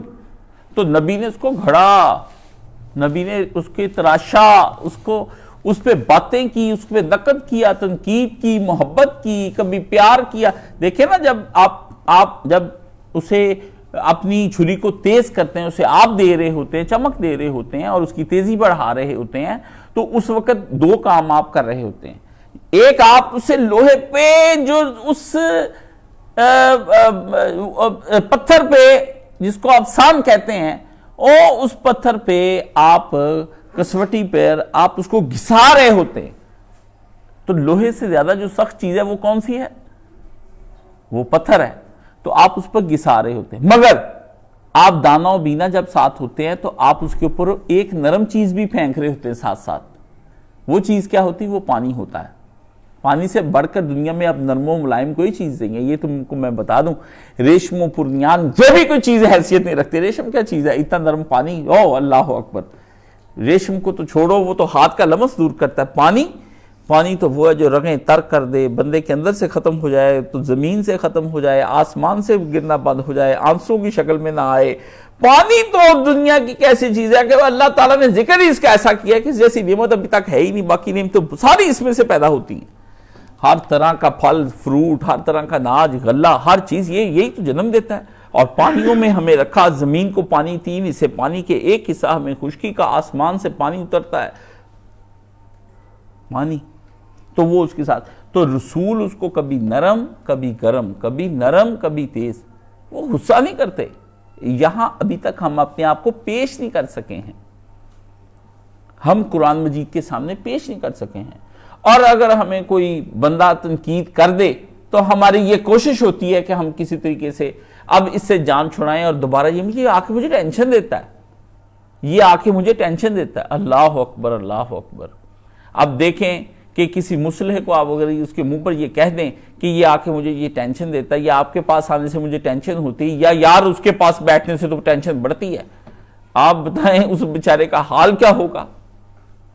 وہ بیچارہ کیا ایک ڈاکٹر کو ہی آپ کہنے کہ یار جب میں اس کے پاس بیٹھتا ہوں وہ حفظان صحت کی باتیں شروع کر دیتا ہے، جب میں جاتا ہوں وہ وہ اس کے پاس یہی 2-3 مسئلے ہیں، پانی ٹھیک پیو، بوائل کر کے پیو، اپنی خوراک ٹھیک کرو، فیٹی لیور ہو جاتا ہے، اور یار یہ جب جاتے ہیں یہی باتیں کرتا ہے۔ آدمی اپنے معالج سے ہی جب لڑنے لگ جائے اور اسی سے متنفر ہو جائے تو اب آدمی کو ٹھیک کرے گا کون اس کو دے گا ادویات، کون دے گا اس کو غذائیات، کون دے گا اس کو مشورے، کون اس کو بچائے گا حفظان صحت کے اصول بتاتے ہوئے کہ اس سے بچو اور اس سے بچو، اور سردیوں گرمیوں سے کون اس کو دور کرے گا؟ تو معالجین سے لڑنا یہ ہمیں سکھاتا کون ہے؟ شیطان ہمیں بھڑکاتا ہے۔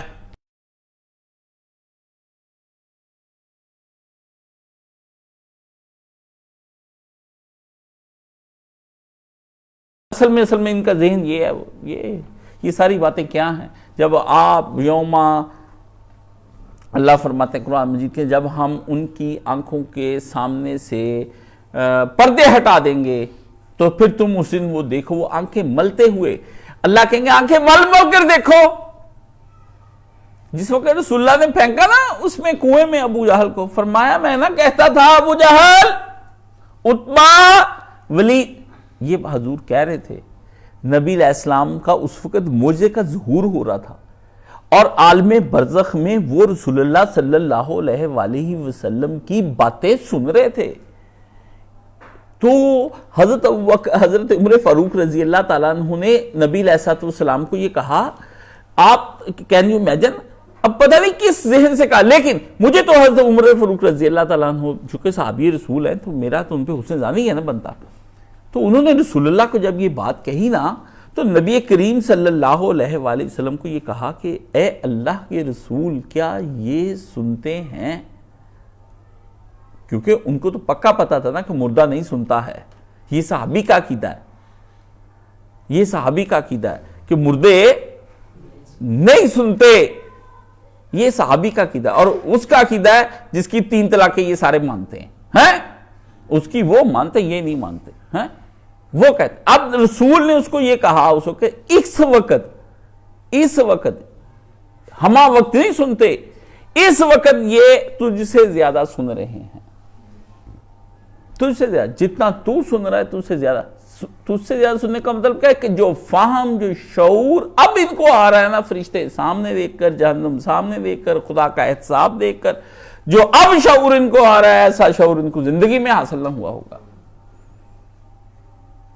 آدمی کی سرکشی اس قدر جب بڑھ جاتی ہے، آپ دیکھتے ہیں دنیا کے اندر اگر آپ فرعون کے وہ عذاب پڑھ لیں نا، جو 9 عذاب اللہ نے قرآن مجید اور ان کی تفصیلات اگر آپ میرے پاس بیٹھ کر پڑھیں اور آپ کو میں سمجھاؤں اور بتاؤں کہ ہوا کیا تھا مصر کے اندر. یہ کیا چیز ہے پاکستان؟ آپ کدھر کو چلے پھرتے ہیں؟ یہ دبئی، یہ کچھ ملک ہے، ان کی کوئی ترقیاں ہیں. اللہ کے بندو آپ بیوقوف ہیں اگر اتنی بڑی بڑی بلند عمارات اور وہ جی اس میں چاند لگا ہوا اس میں نماز پڑھ رہے ہیں.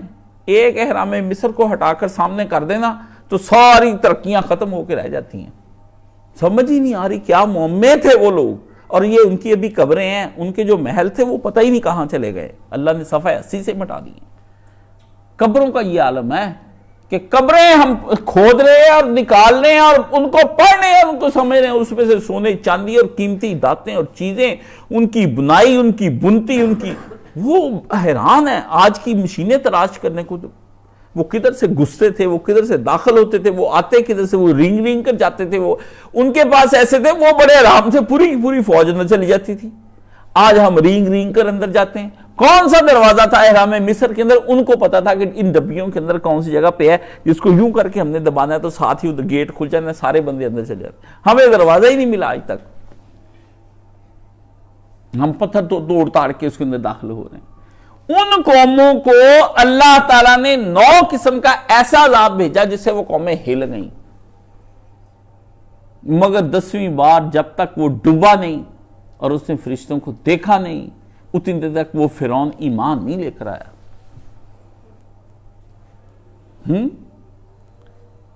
ہم آج میں دیکھ رہا تھا کہ ایک جگہ پہ بجلی کڑک رہی ہے. سورۃ رات میں آتا ہے نا کہ ہم تو بجلیاں کڑکی جا رہی ہے.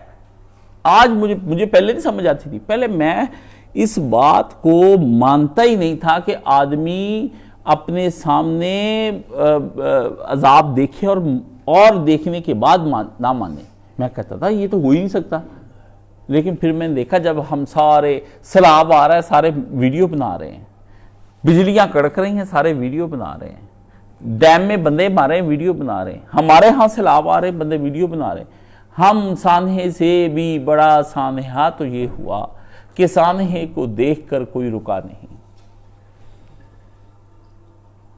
کسی زمانے میں یہ شعر پڑھا تھا کہ سانحے سے بھی بڑھ کر یہ سانحہ ہوا کہ سانحے کو دیکھ کر کوئی رکا نہیں.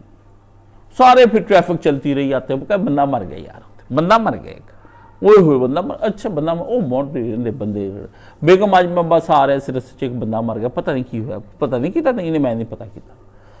بات عام ہو جائے. اب پتہ چلتا ہے ہمارے ملک تباہ ہو جائیں، ہم مر جائیں، ساری دنیا تباہ ہو جائے، ہمیں سے کیا. یار تو اپنی سوشل میڈیا پہ بیٹھا ہے، موبائل چل رہا ہے، پیکج پورا آ رہا ہے، اگر بند ہو جائے تو بے چینی ہو جاتی ہے. اور آپ کسی کا موبائل چھین لیں، کہتے اس کا یہ بطور سانحہ بتایا جاتا ہے کہ اس کا موبائل چھین لیا گیا. سر جی کیا اس کیا مطلب اس کی روح نکال لی گئی؟ موبائل چھیننے کا مطلب یہ ہے میرا موبائل گھر رہ گیا، ہیلو دیکھنا موبائل گھر ہی پڑا ہے، موبائل کدھر گیا، ادھر گیا، ادھر. ایسی پریشانیاں کیا آخرت کی آپ کو لاحق ہوتی ہیں؟ آخرت کدھر گئی؟ میری آخرت کدھر گئی؟ میری دنیا تباہ ہو گئی۔ کیا ایسی پریشانی لاحق ہوئی؟ موبائل جتنی پریشانی آئی ہے؟ میرا قرآن مجید کہاں گیا؟ میرا کہاں رکھا ہے قرآن مجید؟ گم ہو جائے اگر وہ غالب نے کہا تھا تو بازار سے لے آئیں گے، اور غالب نے کہا تھا، وہ شعر پڑھنے والا غالب کا، اس نے کہا اگر دل کہیں گم ہو جائے تو بازار سے ایک اور دل لے آئیں گے، خنزیر کا دل لگوا لیں گے، ہمارا کیا ہے؟ نہ ملا تو فتویٰ تو ہے نا خنزیر کا دل لگانے کا، وہ تو ہر کوئی لگوا لے گا خنزیر کا دل۔ عالم کو سوچنا چاہیے کہ ہم کیا کر رہے ہیں، کون سی بات کر رہے ہیں۔ تو بات یہ ہے کہ مصروفیت طے کرے گی آپ کی کہ آپ کدھر کو ہیں۔ آیا آپ نے اپنے احتساب کی بنیاد قرآن پر رکھی؟ قرآن حق ہے، ایک بات۔ اب جن کا تذکرہ کر رہا ہے قرآن وہ اہل حق ہیں، جن کا تذکرہ کر رہا ہے قرآن، تو پہلے اپنے نظریات کو آپ نے قرآن مجید پر پیش کرنا ہے، ٹھیک ہے، اور اس کے بعد جو ہے وہ اس کا نظریہ پیش کرنا ہے۔ دوسری بات، اہل حق کا تذکرہ پڑھ کر دیکھ لیں، اگر آپ کی ریزمبلنس ہے تو پھر آپ اہل حق میں سے ہیں۔ اگر آپ کی ریزمبلنس قرآن مجید کے اہل حق تو کسی جگہ خوشی مناتے نظر نہیں آتے سوائے جنت کے۔ پورا قرآن مجید پڑھ لے، مجھے آپ نے پورا قرآن مجید آپ نے نہ بتانا ہے، قوم عاد، قوم سمود، قوم لوط، قوم شعیب، قوم یونس، اب یونس کا بتایا صرف اللہ نے، وہ توبہ کریں گے، اور قوم نوح وغیرہ وغیرہ وغیرہ۔ ایک جگہ پہ اہل حق مجھے بتائیں، سورہ توبہ میں جنگیں ہو رہی ہیں، کسی صورت کے اندر اللہ فرما رہے ہیں کہ تم غم نہ کرو، کسی جگہ پہ رسول کو نشانہ بنایا جا رہا ہے، کہیں رسول کے یاروں کو نشانہ بنایا جا رہا ہے، کہیں حق بیان کرنے پر سولیاں چڑھائی جا رہی ہیں، کہیں قتل کیے جا رہے ہیں، کہیں مارے جا رہے ہیں، کہیں کہا کہ تم لڑو ان کے ساتھ، جنگ لڑو، لا ان سے ڈرو نہیں، وَاخْشُونِی، مجھ سے ڈرو، میں خدا ہوں، مجھ سے ڈرنے کا حق بنتا ہے تمہارا، یہ خدا نہیں ہے تمہارے، رزق نہیں دیتے، یہ تمہیں جنا نہیں، انہوں نے خالق مالک میں ہوں، یہ نہیں ہے۔ لیکن ہمارا پورا یو اے ای کیا کہتا ہے کہ یہی ہمارے خالق ہیں، مالک ہیں، سب کچھ ہیں، یہ ہمارے سب کچھ ہیں۔ آپ کو پتا کس نے یو اے ای بنایا؟ اور یو اے ای میں کوئی قابل قدر چیز ہے؟ آپ بیوقوف ہیں۔ یو اے ای 1974-75 سے پہلے کوئی شے تھا؟ آپ کو نہ پتا، آپ تو بیوقوف ہیں، آپ کو تو دنیا جو مرضی چاہے کرتی پھرے، آپ سوچتے ہی نہیں، آپ کہتے تو تیل نکلا ہے، پلانا نکلا ہے، ٹمکانا۔ بیوقوفو، خود یہودیوں نے بنایا یو اے ای، اس لیے یو اے ای اس کی حمایت نہ کرے تو اور کیا کرے؟ یہ یہودیوں نے تیار کر کے دیا ہے باقاعدہ طور پر، ان کو وسائل نکال کے، ان کو نکال کر کہا بھائی ہم آپ کو تیار کر کے، ایسا سیٹلمنٹ بنائی اس کی، آپ اترتے ہیں، آپ اس کی عمارتوں کے اندر کھو جاتے ہیں، آپ اس کی رنگا رنگ چیزوں کے اندر سارا تیار انہوں نے کر کے دیا، کہا ہم تم کو یہاں بٹھا رہے ہیں، ایک بوم ماریں گے اور تمہیں اڑا دیں گے، اور رجیم چینج کر دیں گے تمہاری۔ آپ سمجھتے انہوں نے خود ترقی کی؟ 74 سے بہت عقل آ گئی بدوؤں کے اندر۔ بدو جب غلام ہو گئے یہود و نصارہ کے تو ان کو آپ ان کی مثالیں دے رہے ہیں، آپ کو شرم نہیں آتی؟ آپ ہمیں مثالیں دیتے ہیں۔ جب یہ بڑے بڑے کالم نگاروں کی میں باتیں پڑھتا ہوں نا، فلانے ملک نے یہ ترقی کی، فلانے نے یہ کی، انہوں نے کیا کیا، انہوں نے یہ کیا، انہوں نے کیا تو کسی بیس پر کیا، کچھ دیا ہے، ان کے پاس نہ دین ہے، نہ اقبال نے کہا تھا دولت دین دے کر، اگر ایمان ہاتھ سے دے کر آپ جنت لیتے ہیں تو ایسی جنت میں تحفہ ہے، ایسی جنت پہ تحفہ ہے۔ آپ کو تو وہ صحرا چاہیے نا، کہ جس صحرا کے اندر آپ بیٹھے ہوئے ہیں، آپ کو پہلے ہی انکار کر دیتا ہوں، مجھے پتا ہے اس کا اینڈ کیا ہے۔ یہ سوچ اپروچ غلط ہے۔ ہم کفار کی طرف دے کر اپنی ترقیوں کی طرف نہیں رخ کر سکتے، نہیں، ہم پہلے بیٹھ کر کہیں گے صرف ہم حق ہیں، یہ قرآن مجید حق ہے، ہم باعث ہیں اپنے قرآن مجید کے بارے میں، ہم باعث ہیں، متعصب ہیں، وہ متعصب، آپ باعث نہ ہو، نیوٹرل نہ ہو، کیوں بھئی؟ کیوں بھئی؟ میرا کوئی خدا نہیں ہے، میرا کوئی رسول نہیں ہے، میرا کوئی نظریہ آخرت نہیں ہے، میں اپنے مرنے جینے کو کمپیئر نہیں کرتا۔ میں جب یہ مان رہا ہوں کہ یہ دنیا عارضی ہے، فانی ہے، کفار تو نہیں یہ مانتے عارضی فانی ہے، میں تو کہتا ہوں مرنے کے بعد دوبارہ سے جی اٹھنا ہے. میں تو کہتا ہوں یہاں کا ایک ایک عمل جو ہے وہ تل جائے گا اور اللہ کی بارگاہ میں کوئی ہے جس نے ہمیں یہاں پہ بطور امتحان بھیجا ہے. میں تو کہتا ہوں کہ رسول کہتا ہے جنگ لڑو، یہ کرو وہ کرو. میں تو یہ ایک بات مانتا ہوں، وہ تو مانتا ہی کچھ نہیں ہے، وہ تو مانتا ہی کچھ نہیں ہے. تو اس کے مقابلے میں میں اپنے آپ کو کیسے صحیح کر لوں؟ میں اس کی تہذیب کی بنیاد کی الف بے کو ہی حرام سمجھتا ہوں. میں اس کی میں مانتا ہی نہیں ہوں. وہ جی ان کے علوم، ہمارا کام ہے ان کے علوم میں گھس جائیں اور کیا پھر کریں، ان کی اسلامائزیشن دے دیں. مطلب سور کو اس طرح کر بنائیں کہ اس کے تکے کباب آپ کھا لیں. آپ کے وہ جامع حضرت نے کسی زمانے میں فتویٰ دیا تھا، اور کیا فتویٰ دیا تھا؟ او جی جنگلی سور حرام ہے، قرآن مجید میں جو بیان کیا ہے. گھر کا بالا جائز ہے. اس کو آپ دودھ پلائیں، روزانہ آب زمزم پلائیں. وہ آب زمزم کھجوریں مکہ شریف کی، مدینہ شریف کی، اس کو چارہ ڈالا کریں، وہاں سے گٹھی لے کر آئیں، کھجور لگائیں، وہاں کا چارہ لا کے یہاں پہ لگائیں. لگانے کے بعد اس چارے سے، چارہ تو وہی دے گا نا وہاں کا، اس سے حرمین شریفین طیبین کا لا کر کے چارہ چیزیں اس کو کھلائیں، اس کے اوپر جھول ڈالیں، کلمہ شریف کی چادر، رسول حلال ہو گیا، حلال ہو جائے گا. علی بے اس تہذیب کی غلط ہے. ہم اسلامائزیشن نہیں کریں گے، ہم ان کے علوم میں گھس کر یہ بتائیں گے اور پڑھیں گے، اور پڑھنے کے بعد ہم لوگوں کو بتائیں گے اس کی زہرناکی کیا ہے، اس کی تباہیاں کیا ہے. انسانیت نے مانی تو پھر انسانیت کہاں جا کر گری ہے؟ انسانیت صفاق ہے اس وقت. انسانیت کا کوئی مسئلہ نہیں، فحاشی دنیا میں کوئی مسئلہ نہیں، زنا شراب کوئی مسئلہ نہیں. واللہ یہ مسئلے نہیں ہیں. آپ اس کو مسئلے سمجھتے ہیں، کرتے سارے ہی ہیں، اور مسئلہ بھی اسی کو سمجھتے ہیں. یہ کوئی مسئلہ نہیں ہے. انسان اس وقت صفاق بے رحم ہو گیا ہوا ہے، بے حس ہو گیا ہوا ہے. آہستہ آہستہ دین کا کام کرنے والے بھی بے حس ہو جاتے ہیں. آپ بھی ایک وقت آ جائے گا بے حس ہو جائیں گے، آپ صفاق ہو جائیں گے.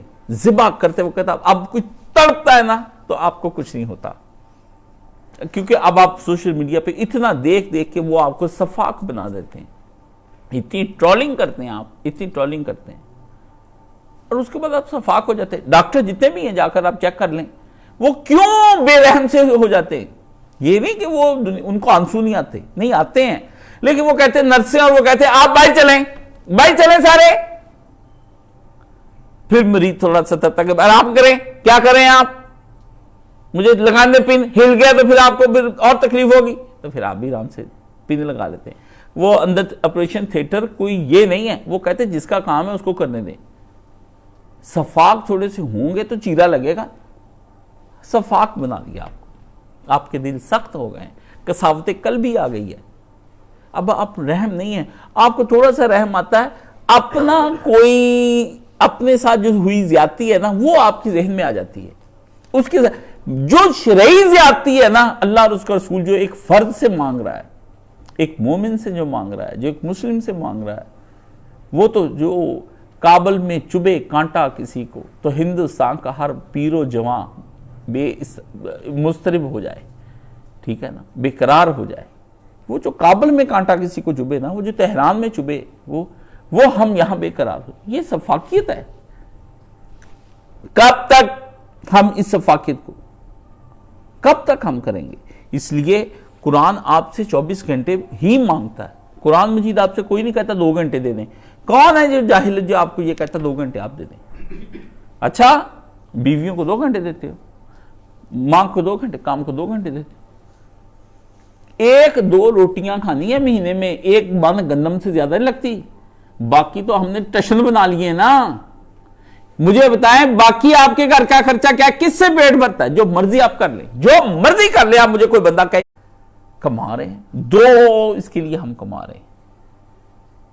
اب میں بھی کما رہا ہوں تو اسی لیے کما رہا ہوں. میرے بھی گھر کا خرچہ، بجلی کا بل کہاں سے 200 پتہ نہیں 8 روپے یا 308 روپے کس کو میں نے تھوڑے دن پہلے اپنے اس گھر کا بل بتایا، اس نے دکھایا، میں نے اسے بتایا، میں نے کہا میں نے چیک کیا، میں کیا ہوں، مجھے کیا چاہیے، میرے گھر میں یہ ضرورت سے زیادہ بل کیوں آ رہے ہیں. میں یہاں پہ اکیلا رہ کے دیکھ رہا ہوں کہ کیا ہو. جبکہ میں پہلا رہا تھا تو اس زمانے میں مجھے پتا چلا تھا کہ 637 روپے میرا خرچہ ہے. تو پھر وہ روٹی کا اب میرا کتنا بڑھ جائے. میں ٹیسٹ کرتا رہتا ہوں اپنے آپ کو. اب ٹھیک ہے، جب تک کہ پورا معاشرہ نہیں بن جاتا، کوئی دارالسلام نہیں تیار ہو جاتا، سارے اس میں آ جاتے، تو ہم تو پھر محتاج ہیں نا سہولتوں کے، پھر تو ہم محتاج ہیں سہولتوں کے، لیکن ہم بدلنا نہیں چاہتے۔ وہ ایک من گندم ہماری لگتی ہے۔ اور یہ سوال ساری دنیا مجھ سے پوچھتی ہے، جی وہ ہمیں کوئی تفسیر قرآن مجید کی بتا دیں۔ اللہ کے بندے، اللہ کہتا ہے افلا یتدبرون القرآن، کیا تم تدبر نہیں کرتے؟ تفسیر آپ کو تدبر نہیں کراتی، تفسیر معاون تدبر ہے، تدبر نہیں ہے۔ وہ معاونت کرتی ہے، مدد کرتی ہے، آپ کو سوچنے کا طریقہ بتاتی ہے کہ اس طرح بھی سوچا جا سکتا ہے۔ جب تک کہ تو خود نہ ہو صاحب نزول کتاب، گرا کشا ہے رازی نہ صاحب کشاف۔ امام رازی علم کلام کے آخری امام ہوئے ہیں، ان جیسی بحث ہی کوئی نہیں کر سکتا۔ اللہ رسول آخرت پر ایسی فلسفیکل بحث کرتے ہیں، میں کہتا ہوں بندے وہ گر جاتے ہیں۔ اور امام زمخشری جنہوں نے کشاف لکھی ہے، اتنا بڑا امام ہے، جار اللہ کا پڑوسی بن گیا۔ جا خانہ کعبے کے ساتھ ڈیرے لگا لیے، ان کے نام کے ساتھ جار اللہ لگتا ہے، اللہ کا پڑوسی۔ بیت اللہ شریف میں چلا گیا، وہاں جا کے بیٹھے سوچتا رہا یہ لفظ کہاں سے نکلتا ہے، اس کی گرامر کیا ہے، اس کا روٹ کیا ہے، بیسک اس کی کیا ہے۔ علامہ اقبال نے 2 بڑی کتابوں کا سامنے رکھ کر حوالہ دیا، عربی گرامر کا بھی، اور ساتھ میں کیلو کال جدل بحث مباحثہ کا آخری امام رازی۔ اس نے کہا جب تک تیرے دل پہ کتاب نازل نہ ہوتی، یہ دونوں مفسر مل کے بھی تیرے اوپر اللہ کی کتاب نہیں کھول سکتے۔ یہ جب تک نہ ہو تجھ پہ نزول کتاب، گرا کشا ہے رازی۔ گرا کشا کہتے ہیں کہ گرا گنڈ لگی ہے زور نہ، دل کساوت قلبی ہے، صفاقیت ہے دل کے اندر۔ فرمایا وہ کس طرح وہ گرا کھولے کہ جسے خون رواں ہو جائے؟ خون نہیں رواں ہونا، یہ گرا لگ گئی ہے، کسی نے زور سے اندر ٹائٹ کر کے دل کی وہ جو نالیاں نا بند کر دی ہیں۔ وہ کس نے بند کی ہیں؟ کس نے بند کی دل کی نالیاں؟ اس تہذیب حاضر نے، اس تہذیب حاضر نے آپ کا یقین چھین لیا، آپ کا ایمان چھین لیا، ہر چیز آپ سے چھین لی، اور آپ کو کہہ دیا کہ وقف کرنے کے لیے کورس کر لو، لسان القرآن کا کورس کر لو۔ فلانے کا استاد جی میں نے کورس کر لیا، اس میں میں نے داخلہ لیا ہوا، مجھے تو کوئی سمجھ نہیں آتی کیا پڑھ رہا ہے۔ جس کو کتاب دے دی اس سے بعد میں کتاب کے ساتھ کوئی انصاف کیا یہ نہیں کیا، یہ ہمیں پتہ ہی نہیں ہے۔ قرآن حق ہے، قرآن جن کا تذکرہ کرتا ہے وہ اہل حق ہیں۔ اپنے نظریات کو قرآن مجید پر پیش کریں تاکہ آپ کو پتہ چلے کہ وہ نظریات حق ہیں کہ قرآن مجید حق ہے، اور اپنے آپ کو اہل حق پر پیش کریں، پتہ چل جائے گا کہ آپ اہل حق میں سے ہیں کہ غیر اہل حق میں سے۔ دو تو باتیں۔ اس لیے یہ جو اضطراب کبھی افغانستان پہ بم گرتا ہے تو اضطراب پیدا ہو جاتا ہے، پھر 10 سال بعد وہ امریکہ ایران پہ، پھر لیبیا پہ، پھر شام پہ، پھر باری باری آپ اس طرح ہی حملہ کرتا تو کوئی بات نہیں۔ اب نبی کریم صلی اللہ علیہ وآلہ وسلم پہ حملہ ہو رہا ہے مدینہ پہ، تو صحابہ کرام آپس میں بیٹھ کے ڈسکس کرتے ہیں، یار ابو سفیان آ گیا ہے، ہاں اچھا چلو منگاؤ پھر کوئی کھان پینے کی چیز ہے جی، ڈانس پارٹی رکھ لو وہاں پہ، وہ ولیمہ کر لو فلانی مارکی کے اندر۔ اس طرح ہوتے ہیں کہ ایک طرف مسلمانوں کا خون بہ رہا ہو اور اس طرف دوسری طرف مرغیاں ذبح ہو رہی ہوں کھانے کے لیے۔ آپ نے تو خون ہی بہتا دیکھنا ہے، مرغیوں کا بہ جائے مسلمانوں کا بہ جائے، آپ کے لیے تو ایک ہی بات ہے۔ اندر چوٹ لگے، اندر غم ہو جائے، اور وہ دل کو اتنا غم لگا لیں کہ آپ کو ٹی بی ہو جائے، ٹی بی ہو جائے آپ کو۔ مائیں کہتی ہیں ہم بچہ بھیج رہے ہیں آپ کے پاس، بدل دیں۔ میں کیسے بدل لوں؟ بدلتی تو ماں ہے، بدلتا تو باپ ہے۔ استاد جی تو بطور معاون کے ہوتے ہیں کہ دونوں نے گٹھڑی اٹھانی ہے، میں تو ساتھ اگر یہ ہمت کر تو ساتھ میں ہاتھ لگوا دوں گا، بھئی تیسرا آدمی میں ہوں، میں دفنانا تو انہوں نے ہی ہے جن کا مر گیا ہے، میں تو ویسے کلمہ شہادت درمیان میں ایک کندھا دیا آگے بڑھا، تھوڑا سا وہاں 4 قدم گیا چلنے کے بعد، استاد تو کچھ نہیں کر سکتا، کرنا تو آپ نے۔ اور والدین کے بعد آپ نہیں کہہ سکتے کہ اب ان کو آپ گالیاں دیں اگر وہ مر گئے ہیں، اگر وہ نہیں ہے اب آپ پھنس گئے ہیں. آپ عاقل بالغ ہیں, آپ پر فرض ہے, واجب ہوگا. یہ جھوٹ ہے, امی نہیں کہتی, ابو نہیں کہتے, یہ سارے فراڈ ہیں. سارے الٹے کام امی ابو کی سے نگاہوں سے بچ کر ہوتے. دین ایک واحد ہے جو امی ابو کی اجازت سے چلتا ہے, جو امی ابو کی اجازت سے چلتا ہے. یہ اپنے آپ کو بچانے کے لیے. ہر آدمی کو جو ناکام ہے اس دنیا کے اندر, آپ جا کر اسے بیٹھ کر بات کر لیں, وہ آپ کو یہ بتائے گا کہ میرے ابو بہت 2 نمبر آدمی تھے, میرے ماں باپ نے ہم پہ صحیح. ماں باپ کو گالی دینا بہت ایزی ہے, بہت ایزی ہے جی. اور کچھ جن کے پاس ابا جی کافی وراثت میں چھوڑ جائیں تو اس کے لیے دعا کرنی بہت آسان ہے. کیوں؟ ابا جی بہت سارا چھوڑ چکے ہیں, اب دعا کر, اب تو دعا بنتی ہے ابے کی. 2-4 کلے زمین, کوئی مربع, کوئی پلازا, کوئی دکان, کوئی مکان, کوئی چیز کو چھوڑ کے, بھائی ابا جی نے بہت, اس لیے ان کے لیے ساری چیزیں غرض کے ساتھ دعائیں مانگی جب جائیں گی تو وہ رب ارحمہما کما ربیانی صغیرہ نہیں نکلے گا. دل کو سکون نہیں آئے گا. غرض سے ہٹ کر پرے ہو کر کے دعائیں مانگی جائیں گی. اگر وہ آپ کو اچھی تربیت نہیں دے سکے ہیں, مال کا میں نہیں کہتا, مال اپنی اپنی نصیب کی بات ہے. مال آپ کے نصیب میں جو لکھا ہے نا وہ ملنا ہی ملنا ہے. یہ مت سوچے کہ میں شہزادے کی طرح پیدا ہو جاتا تو یہ ہوتا, نہیں. مال آپ کو ملنا ہے, وہ رزق ہے آپ کا, وہ اب تک اللہ نے کہا ہے, وعدہ کیا ہے میں نے پہنچانا ہے.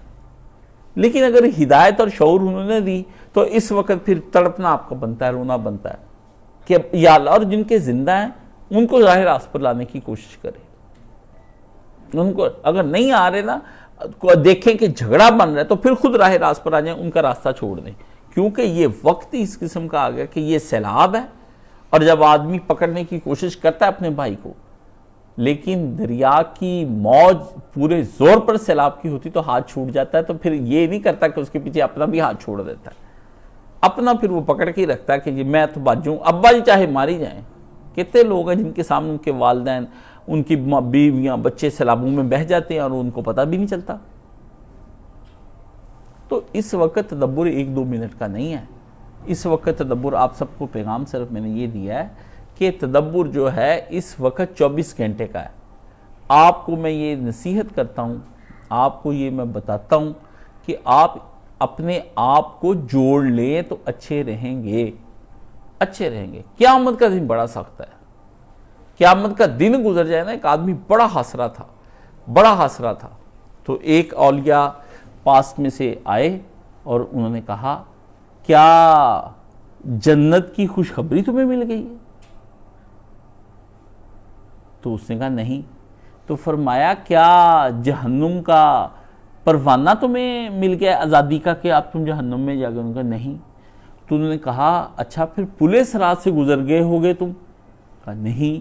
کہا اچھا پھر جو میزان پر اللہ کے سامنے پیش ہونا ہے احتساب کے لیے, وہاں سے گزر گئے ہوگے؟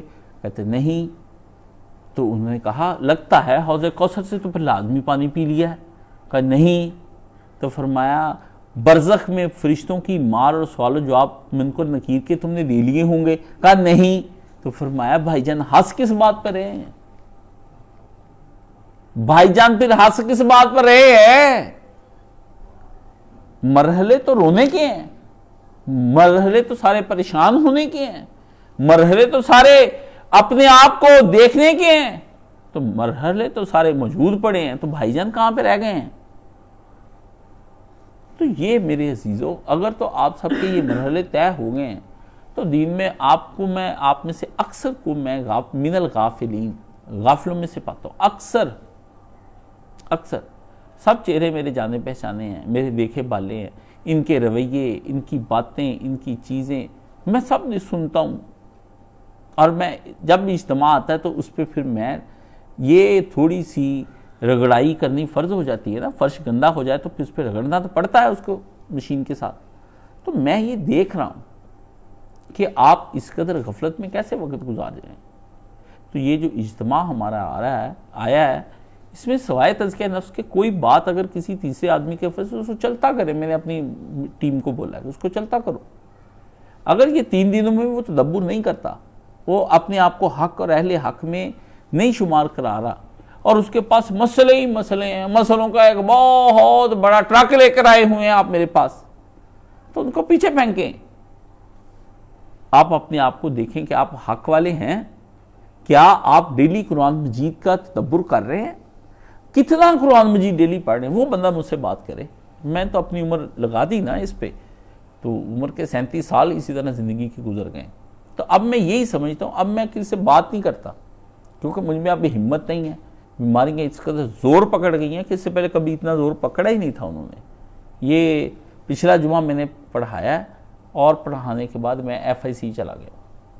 مجھے یہی پتہ چل گیا جمعہ پڑھاتے ہوئے کہ میرا دل میں کا دورہ گیا تو میں نے جلدی سے ختم کر کے ادھر گیا ہوں، بائی پاس بیٹھا، 5 منٹ نہیں لگے، کھانا منہ میں رکھا، مجھے اسی وقت دل کی تکلیف شروع ہو گئی۔ میں نے کہا لاؤ بھی وقت آ گیا، اور اس قدر شدت کی وہ بڑی کہ ڈاکٹر صاحب آئے، سارے گھر میں ٹریٹمنٹ، انہوں نے کہا نہیں بھی کہانی ختم ہو رہی ہے، اٹھا کے لے گئے جلدی ادھر جا کے، بس مجھے کچھ یاد نہیں رہا، مجھے صرف یاد تھا تو ایک مجھے چھوٹا سا کام، ایک تھا وہ دین کے متعلقہ، اور ایک مجھے پھر یاد اس وقت تھوڑا سا اللہ نے کروایا، کلمہ شریف مجھے یاد ہے۔ میں نے کہا چھوڑو اب جو ہونا، اب تو جا رہے ہیں نا یار کے پاس، یاد میں تیری میں سب کو بھلا دوں، کچھ نہ مجھ کو یاد رہے، تجھ پر میں گھر بھار لٹا دوں، فقط خانہ دل آباد رہے۔ دل کا گھر آباد رہنا چاہیے، باقی تو سارے گھر بنتے رہیں گے، فقط خانہ دل آباد۔ یا رب رہے تو یار میرا، اور میں تیرا یار رہوں، تو میرا دوست بن جائے، میں تیرا دوست بن جائے۔ اب تو رہے بس تادم آخر، ورد زباں اے میرے الہ، آخری وقت تک لا الہ الا اللہ، لا الہ الا اللہ۔ یقین جانے، میں خدا کی قسم کھا کر کہتا ہوں، میری زندگی میں پرمسرت لمحہ موت کا لمحہ ہوگا۔ میری زندگی میں کبھی کوئی خوشی آئی نہیں، اگر آئی تو موت، اور وہ حسن خاتمہ بالایمان ہے۔ اس وقت صرف میں اللہ کو یاد کر رہا ہوں، اس قدر، اور اب بھی دن رات میں اللہ سے یہ کہتا ہوں کہ میں دن رات تجھی کو یاد کرتا ہوں، اتنا یاد کروں تجھ کو، تیرے کاموں کے بوجھ تلے مر جاؤں، مجھے دنیا کے کام جاننا رہے۔ جو میرے پاس آتے ہیں دوست، ان کو پتہ ہے کچھ تھوڑی دیر کے بعد بات وہ خدا کی ہو رہی ہوتی، میں تو کبھی کہا ہی نہیں کہ میں یہ اپنے لیے کر لوں، وہ کر لوں، وہ کر لوں، یہ کر لوں۔ جو کچھ بھی میرے ذہن میں پروجیکٹ چل رہے ہوتے ہیں، ہر چیز وہ یہی چاہ رہی کہ دین کی نصرت کیسے کی جائے، اور اپنا حصہ کیسے ڈالا جائے، میں کیسے اپنے نبی کے دین کو غالب کر جاؤں، اور اللہ کی توحید کا پرچم لہراتا ہوا دنیا کو نظر آئے۔ اور یہ قافلہ جا رہا ہے، میں نے اس قافلے جاتے وقت اس میں کیا اپنا حصہ ڈالنا ہے۔ اب یہ آگے جا کے اللہ نے کس کے ہاتھ سے اس کو فتح دلانی ہے، 100 سال بعد، 500 سال بعد، 800 سال بعد، کم از کم اتنا حصہ میں ڈالنا چاہتا ہوں کہ امام مہدی اور حضرت عیسیٰ السلام دونوں آئیں تو کم از کم میری مغفرت کی دعا، پاکستان کا وزٹ کریں تو یہاں آ کے میری مغفرت کی دعا میری قبر پہ تو کر کے جائیں نا۔ رحمت کتنی وسیع ہے، تو مجھ جیسے گناہگار کے لیے دعا ضروری ہے، باقی تو سارے نیک ہیں، متقی ہیں، تقوی کا، تو ہمارے لیے ضروری ہے کوئی ایسا فریضہ اقامت دین ہو، دین قائم ہو جائے۔ یہ گامدی صاحب کہتے ہیں ہونا چاہیے فلانا، چھوڑیں، گامدی نے اپنی عمر پوری کر لی ہے، 70-75 کا ہو رہا ہے، اور 2-4 سال کے بعد مرنے کی خبر آ جائے گی، گامدی فوت ہو گیا تو کیا کر لیں گے آپ جا کے رہے ہیں؟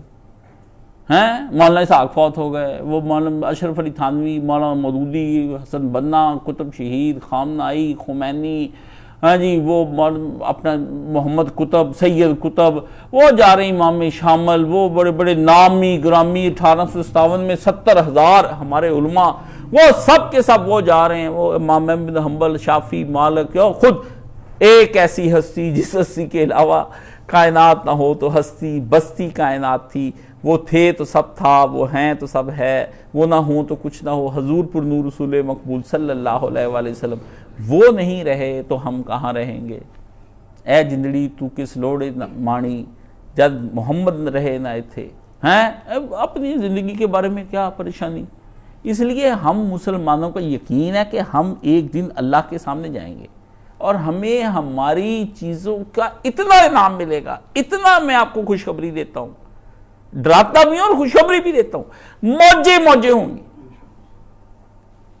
وہ ہمارے ادھر والے میں ایک آدمی نے چھوٹا سا ایک کام کسی نے کرا، تو میں کہتا ہوں، میں نے کہا ایک ذرے کے بدلے میں حشر والے دن جتنی مرضی زمینیں لے لینا، ایک ایک ذرے کے میں اللہ تعالیٰ کی بارگاہ میں لڑوں گا، بحث کروں گا، جیسے وہ اس کا نا صورتیں دو بحث کریں گی، تو میں بحث کروں گا تیرے حق میں اللہ کی بارگاہ میں اللہ سے کہوں گا کہ تیرے دین کو غالب کرنے کے لیے جب بہت شدید مدد کی ضرورت پڑ گئی اور لوگوں نے ہاتھ اٹھا لیے تو ایسے میں یہ آدمی آگے بڑھا، میں گواہی دیتا ہوں، مجھ سے گواہی لے۔ اللہ کا بندو یہ کوئی بات ہے؟ آپ کیا سمجھتے ہیں آپ رائے کہاں سے آپ کو چلا جائے گا؟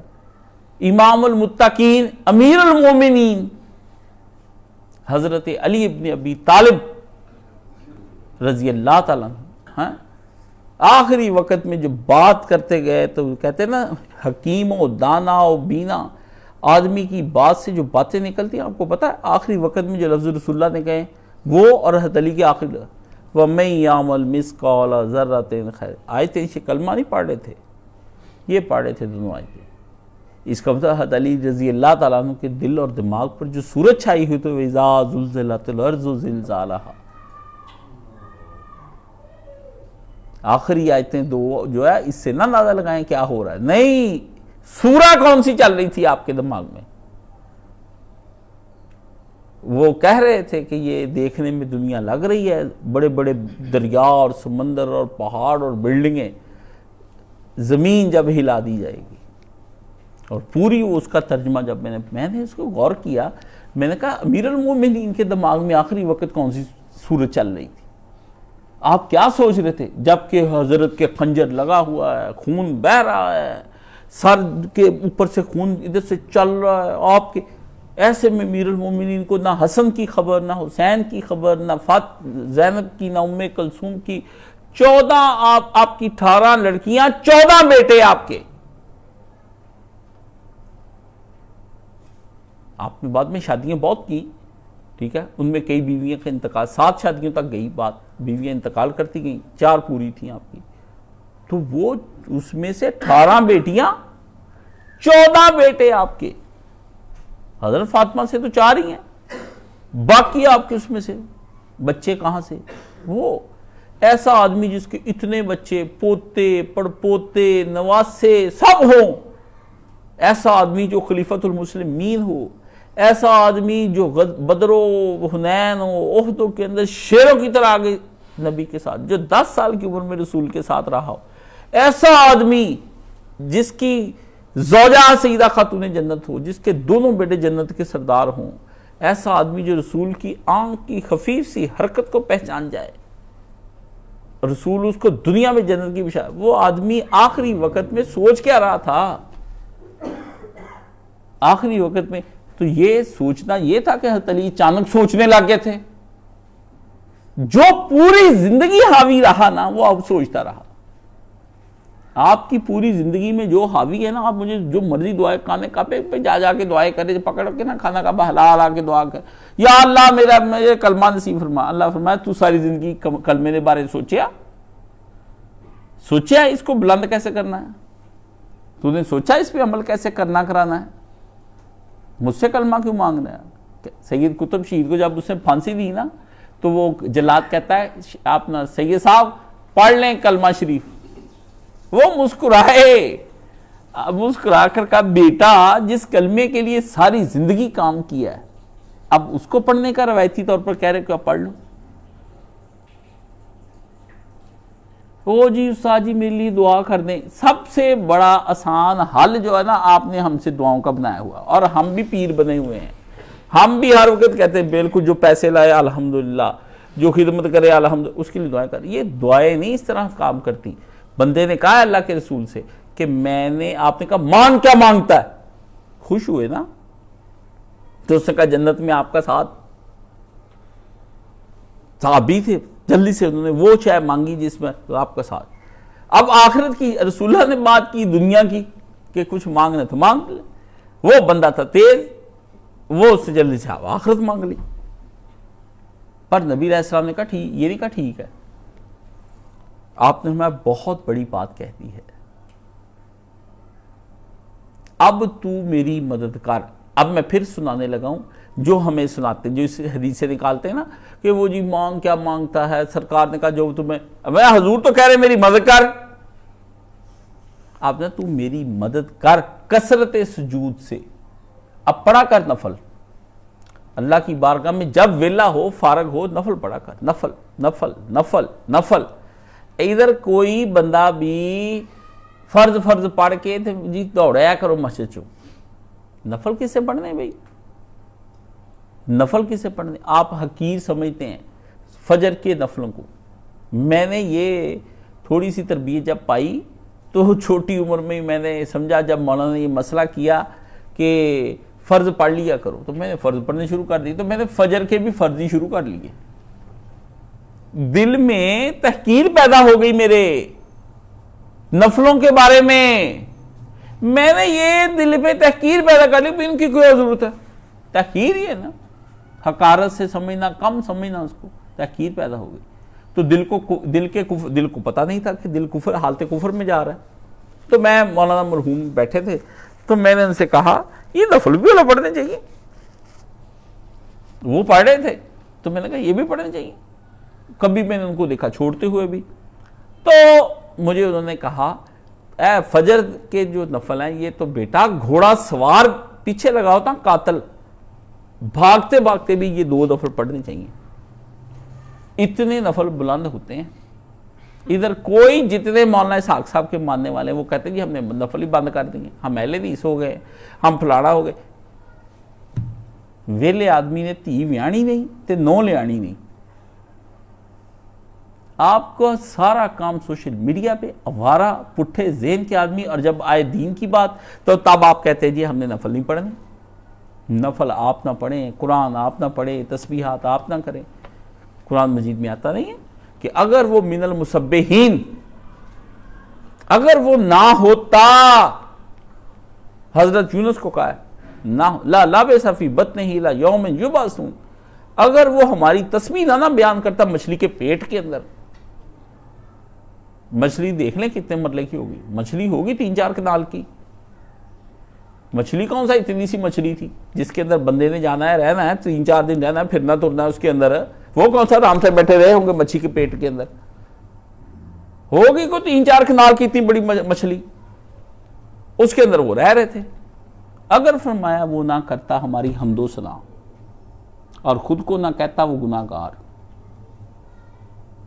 اور نہ آتا جو ڈیوٹی ہم نے اس کی لگائی تھی دعوت و تبلیغ کی، اس پر وہ غور و فکر نہ کرتا کہ میں نے دعوت اور تبلیغ اور دین چھوڑ دیا، دین پہنچانا فریضہ اقامت دین کے فریضے میں کمی بیشی کی ہے، تو ہم اس کو مچھلی کے پیٹ میں رکھتے الی یوم یبعثون، اس دن تک جس دن تک قیامت نہیں آ جاتی۔ کیا مطلب؟ سارے بندے مر جانے تھے، مچھلی پیٹ میں رہنی تھی، یونس علیہ السلام نے بھی زندہ رہنا تھا اور سمندر میں ہی رہنا تھا، اور حضور پاک بھی گزر جانے تھے، سارا کچھ۔ قیامت کے دن جو آنی تھی نا صبح، اور ساری دنیا تباہ ہونی تھی، اس دن وہ مچھلی بھی مرتی تو ساتھ وہ بھی اس کے اندر رہتا، لمبی عمر کر دیتے اس کی۔ آپ نے تو اس طرح تھوڑی تھوڑی پڑھتے ہیں نا آیات، نہ آپ کو کوئی تشریح آتی ہے نہ کوئی آپ کو بتاتا ہے، بس یہی بتائی جا رہے ہیں یہ پہلے اقتداء نص ہوں پھر پرانی ہوں پھر ٹمکانی ہوں، اس کے اندر پرانا معنی مقید ہے، کچھ پڑھی جاتے ہیں۔ قرآن مجید بہت سمجھ آ رہا، یہ پہلے بھی یہی کچھ ہی کرتے گئے جڑے ہوں تو کر رہے ہیں۔ یقین جانے اب میں ترس گیا ہوں، پتہ نہیں یہ ترس کے میں نے مار جانا ہے کہ کوئی سیکھنے والا بندہ ایسا ہو جس سے قرآن مجید بیٹھ کر سکھاؤں۔ پر سیکھنے والا یہ تھوڑی کہ میرا ساری کھانے کے لیے آ جائے، اپنی محنت کرے۔ میں خوب محنت کر کر کے تفسیریں پڑھ پڑھ کے اینڈ پہ اس طرح جس طرح یہ پیپر لکھا ہے نا یہاں، ایسا مجھے یاد ہے میں لکھتا تھا، پھر اس میں لکھتا فریق اول کا موقف، وہ سارا لکھتا جو دل میں ہوتا، پھر اگلا فریق دوم کا موقف، سوم۔ میں نے یہ سمجھا ہے کہ آیت دراصل یہ معنی کرتی ہے، یہ پتا، یہ مولانا اسحاق صاحب کو اس طرح میں دیتا تھا، میں کہتا مولانا پڑھ لیں، کیونکہ مجھے پتا تھا استاد جی کا سر نہیں کھاتے بیٹھ کر۔ انہوں نے پڑھنا، پڑھنے کے بعد پھر انہوں نے کہنا اچھا، یہ ان کا ایک سٹائل ہوتا تھا، اچھا، داڑھی پہ ہاتھ پھیرنا، انہیں پھر مجھے بتانا کہ یہ بات کسی حد تک تمہاری درست ہے، ورنہ فریق اول کی اس بات پر تمہیں توجہ نہیں کی، دوم کی اس پہ نہیں کی، یہ اس کی اصل تفسیر ہے۔ یہ ہوتا ہے تدبر۔ تدبر سر کھانا نہیں ہوتا، نقل مار کے تفسیر لے کے آنا نہیں ہوتا، تدبر ہوتا ہے خود تنہا بیٹھا ہے سوچوں میں گم ہے، اس کو یاد الہی آئی، اللہ تعالیٰ سے اس کی بات چلی، دل سے دل کو راہ ہو گئی، آسمان پہ تارے جڑ گئی دونوں، صفاق دل رقیق ہو گیا، آنکھوں سے آنسو جاری ہو گئے۔ قرآن مجید میں آتا ہے کہ تو نصارہ کو پائے گا، جب ان کے سامنے قرآن مجید کی آیات پڑھی گئیں تو وہ روئے۔ اللہ کی کتاب پڑھ کے اگر آپ تفسیروں میں گم ہو گئے نا اور آپ روئے نہیں ہیں، آپ نے کہا نہیں کہ اللہ کی کتاب میں تجھ سے بڑی دیر دور رہا ہوں تو آپ نے کچھ بھی نہیں حاصل کیا۔ جس کو قرآن مجید پڑھ کے رونا نہ آ رہا اس کو ندامت نہیں ہوئی، جس کو ندامت نہیں ہوئی اس کو توبہ نصیب نہیں ہوتی، جس کو توبہ نصیب نہیں ہوتی وہ حالت کفر میں چلا جاتا ہے، اور جو حالت کفر میں جاتا ہے وہ فی النار ہو جاتا ہے، وہ دوزخ میں جائے گا، وہ جنت میں جائے گا۔ جب تک آپ کو رونا نہ آیا قرآن مجید پڑھ کے آپ ختم ہیں، آپ اہل حق میں سے نہیں ہیں، سمجھ گئے؟ آپ روئے ہی نہیں، آپ نے اللہ کی کتاب پڑھ کے آپ کا دل ہی نہیں بھر آیا، آپ سٹریس میں نہیں آئے، آپ جھوٹ بولتے ہیں میں پہلی اتنی صورتیں ختم کرنی میں نے یہ کر دیا، یہ نہیں ہو سکتا۔ اللہ کی کتاب جو ہے وہ اب تو لگتا ہی نہیں، ایک ایک بات میں کروڑوں معنی میں بیٹھا سوچتا رہتا ہوں۔ عمر ہی ضائع کر دی کاشف علی نے تو، آج کے میں قسم کھا کے کہتا ہوں یہ 11 فروری کو میں 47 سال کا ہوگا، میں آپ کو قسماً کہتا ہوں ابھی بھی کہ میں نے عمر ضائع کر دی۔ ابھی تک میں نے اتنے علماء کے جوتے سیدھے کیے، ایران تک کے علماء کے جا کے جوتے سب میں نے گھوما پھرا، عرب عجم کوئی نہیں چھوڑا میں نے۔ جو بڑے سے بڑا آدمی تھا جنہیں خیل کی ہوئی تھی اس کو پڑھا، چھوٹے آدمی کو تو میں نہیں پڑھتا، اس کو پڑھا، نہیں سے پڑھنے میں اس وقت عربی آتی تھی تو اس کو سمجھا مولانا صاحب کے پاس بیٹھ کر، جس کو زیادہ عربی آتی تھی اس دوست کے پاس جا کر اس کی منتیں کر کے سمجھا، مدینہ یونیورسٹی کے طلبہ سے سمجھا یار اس کے بارے میں بتاؤ کہ اس کے نظریات کیا ہے۔ تو میں نے اپنے اینڈ پر آ کر کے یہ جمعہ اس لیے میں نے آخر میں آپ کو بتایا کہ میں نے عمر ضائع کر دی، میری ساری عمر کا اب لب لباب حاصل اور نچوڑ جہنم ہے اور کچھ نہیں۔ اب اللہ کا محض فضل ہے جو مجھے بچا سکتا ہے، باقی کوئی چیز نہیں۔ یہ میرا تجربہ ہے، یہ میں نے کر کے دیکھ لیا، یہ میرا تجربہ ہے۔ یہ نہ کہیں کہ یہ اب ایسے ہے، یہ سچی بات ہے، یہ جھوٹ نہیں ہے کہ میں عاجزی اور انکساری سے یہ کہہ رہا ہوں۔ اب میں سوچ رہا ہوں لوٹنے کا، اب میں زیادہ وقت قرآن مجید کو اب میں سوچ رہا ہوں لوٹنے کا کہ اب ہمیں لوٹنا چاہیے۔ ہم کب تک حق جو قرآن مجید ہے اور اہل حق کا صرف وہ تذکرہ پڑھے نا جو قرآن مجید میں ہے، وہ تو کسی سے لڑائی نہ، ورنہ بندے کہی جاتے ہیں نہیں یہ شخصیت اچھی ہے وہ شخصیت اچھی ہے، آپ کا تو جھگڑا ہی نہیں ختم ہونا۔ آپ قرآن پر آ جائے آپ کا جھگڑا ہی ختم ہو جائے گا۔ اچھی برائی وہ اللہ کو علم غیب اللہ کو ہے کہ وہ اچھی ہے کہ نہیں اچھی، آپ چھوڑ دیں، آپ قرآن مجید پر آ جائیں تو اس پہ تدبر کریں۔ اللہ تعالیٰ میرا آپ کا پڑھا قبول و منظور فرمائے۔ وآخر دعوانا الحمدللہ۔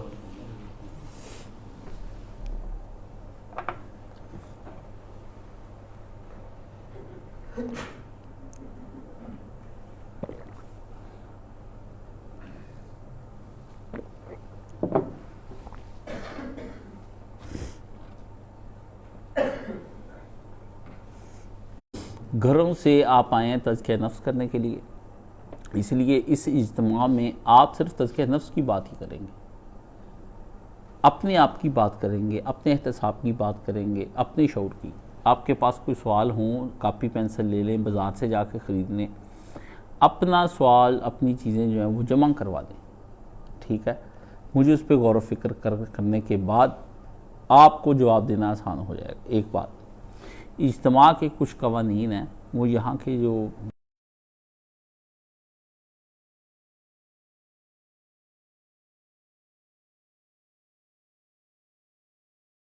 اس وقت ہم جو ہے وہ اجتماع یہاں پر کر رہے ہیں، اس کے لیے کچھ انتظامات میں نے اور جگہوں کو بھی کیے ہیں، آپ کو وہاں جانا ہے، لیکن آپ کو بڑی احتیاط کے ساتھ بالکل منہ پہ تالے لگا کے بند کر کے آپ نے وہاں پہ اپنا اجتماع اپنے پورا کرنا ہے۔ ایک بات ہو گئی، ٹائم سے سوئیں، ٹائم سے اٹھیں۔ دوسری بات آپ کو بتانا ضروری ہوتا ہے، یہ جو دارالسلام کا رقبہ ہے یہ تقریباً 3.5 ایکڑ رقبہ ہے، اس میں مسجد ہم نے کر لی بڑی ٹھیک ٹھاک بنیادیں رکھ دی، برتی اب ڈال کے پوری اس کو اونچا کر لیا 7 فٹ سڑک سے، کیونکہ وہ پانی آنے کا کھیت ہے، آنے والے وقتوں میں اندیشہ ہے کہ اس میں پانی بھر جائے گا، مسائل پیدا ہوں گے۔ تو الحمدللہ وہ اب اپنی چھت اور دیواریں اس کی باقی رہ گئی، باقی تو میں نے الحمدللہ 153 مرلے میں آپ دیکھیں یہ مسجد بن رہی ہے، ٹھیک ہے۔ کل ایک ساتھی کو ساتھ لے کر گئے تھے، تو وہاں پہ اب واش روم بھی جو ہے وہ 4-5 تیار ہو جائیں گے انشاءاللہ۔ دعا کریں کہ اگلے اجتماع تک، میری کوشش ہوگی، وعدہ نہیں ہے، تو میں ادھر پہلی 2-3 صفحے جو بڑی طویل ہیں ان پر میں معمولی سا چھت جو ہے، بہت مہنگی چھت ہے، اگر ہم لینٹر ڈالتے ہیں 5.5 کروڑ کا لینٹر ہے، تو میں نے اسے کہا 5 کروڑ ہم نے کہاں سے لانے ہیں، تم ٹیئر گارڈر ڈالو، دیکھیں گے پھر ہم اللہ تعالیٰ جو ہم بنا دیں گے، ٹھیک ہے۔ تو یہ تو ادھر کی ایک صورتحال ہے۔ اب اس کا 43 لاکھ 43 لاکھ روپیہ ہم نے دینا ہے ان لوگوں کا، تاکہ وہ جو ہم نے جنہوں نے اپنے پیسے اس میں سے نکالنے ہیں، تاکہ ہم ان کے پیسے ان کو واپس کر دیں، اور وہ انشاءاللہ تعالی ہم نے مارچ تک کا یہ اعلان کیا ہوا تھا، اور یہ 8-9 مہینے پہلے اعلان کیا تھا، تو جتنے پیسے آ جائیں گے تو انشاءاللہ وہ بھی ہمارے اب کلیئر ہو جائیں گے۔ اور آپ کے پاس پہلے وہ اس رقبے کی یہ صورتحال تھی کہ میں نے کہا نہیں، یہ نہیں کام ہونا۔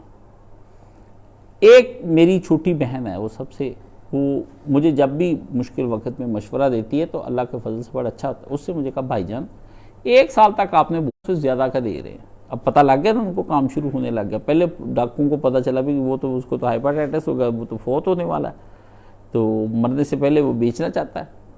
لوگوں کی یہ صورتحال ہے۔ جب آپ دیکھیں دینی رقبوں کے ساتھ یہ کچھ ہو رہا ہے تو باقی تو انشاءاللہ تعالی یہ وہاں کی اپ ڈیٹ ہے جو میں نے آپ کو سچی ایمانی دے دی۔ بہت چیزیں میں آپ سے چھپا لیتا ہوں، میں کہتا ہوں چھوٹی چھوٹی بات کیوں کرنی، ہم اپنے مقصد کے قریب ہو رہے ہیں۔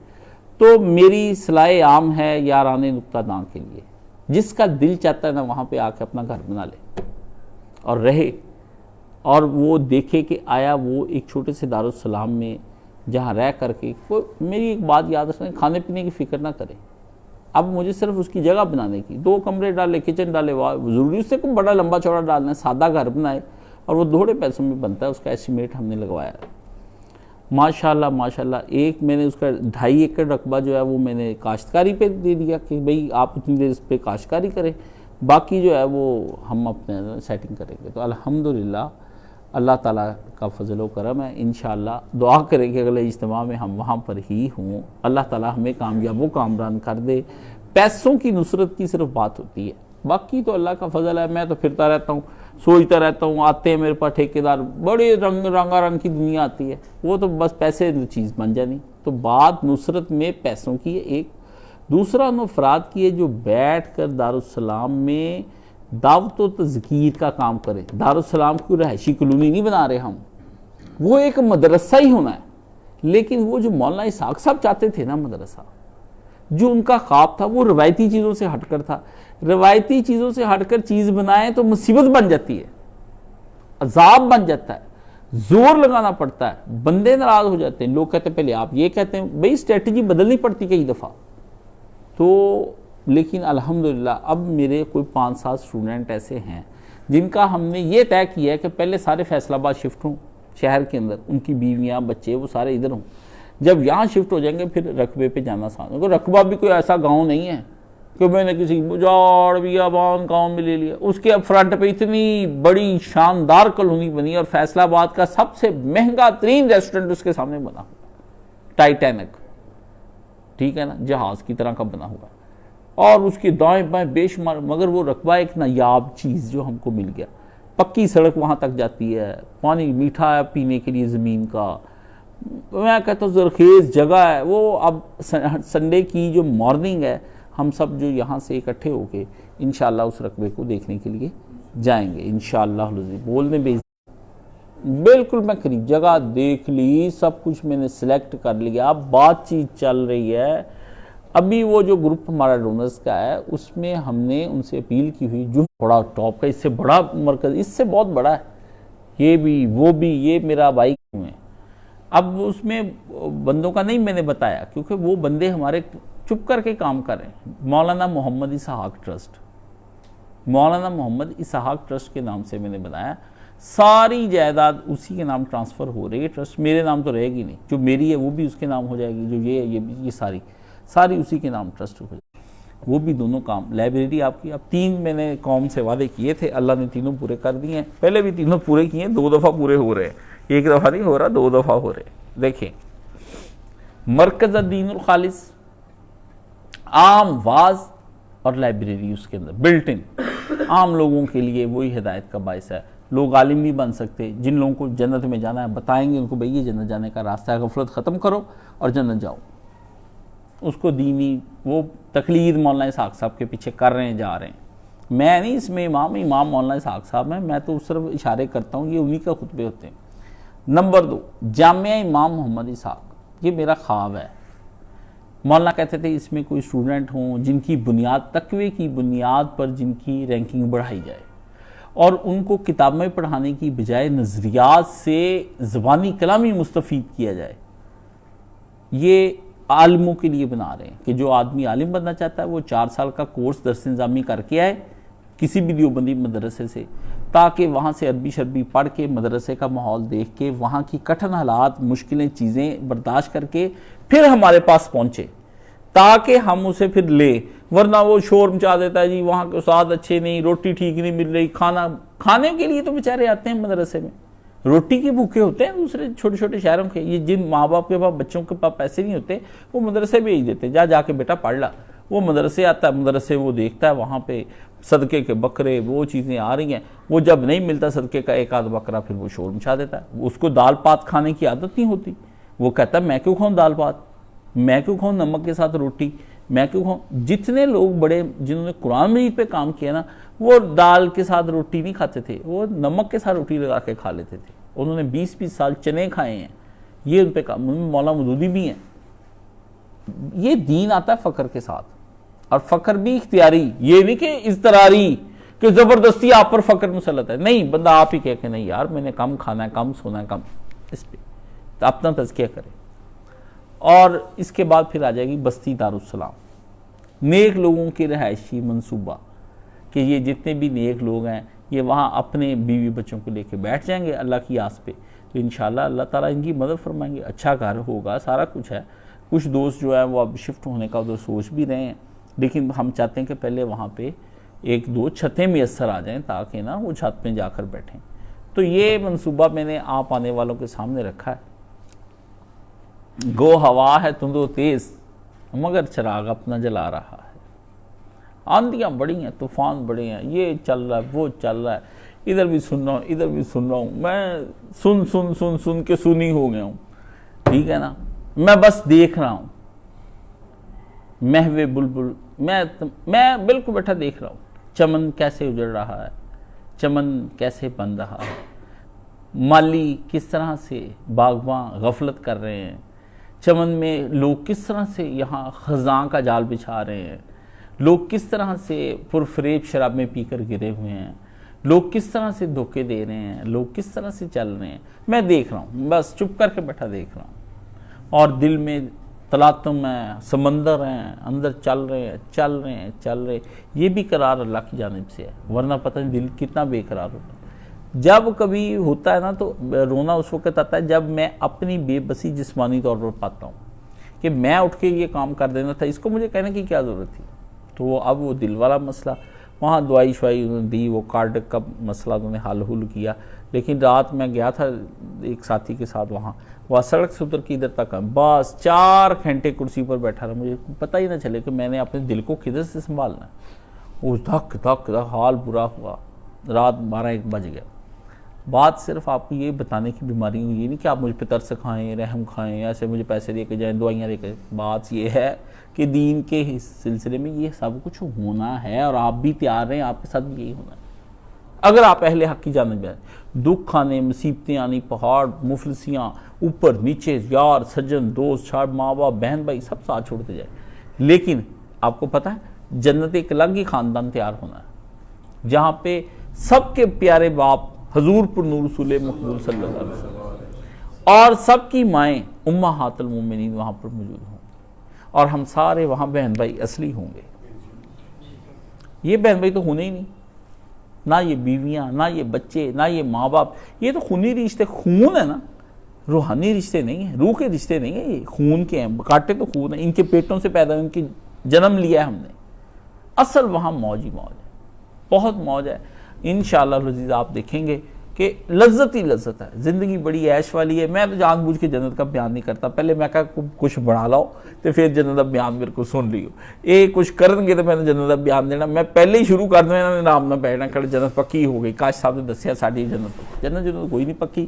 الواقعہ یہ ہونی ہے قیامت، اور یہ ہو رہی ہے. یہ آپ دیکھیں کہ ابھی دوسری جنگ عظیم ختم ہوئی، اس سے پہلے پہلی جنگ عظیم اب لگی ہے، اس کے بعد چوتھی بھی لگنی ہے، پانچویں لگنی، چھٹی لگنی، ساتویں، آٹھویں، نویں، 10ویں چلنی ہے.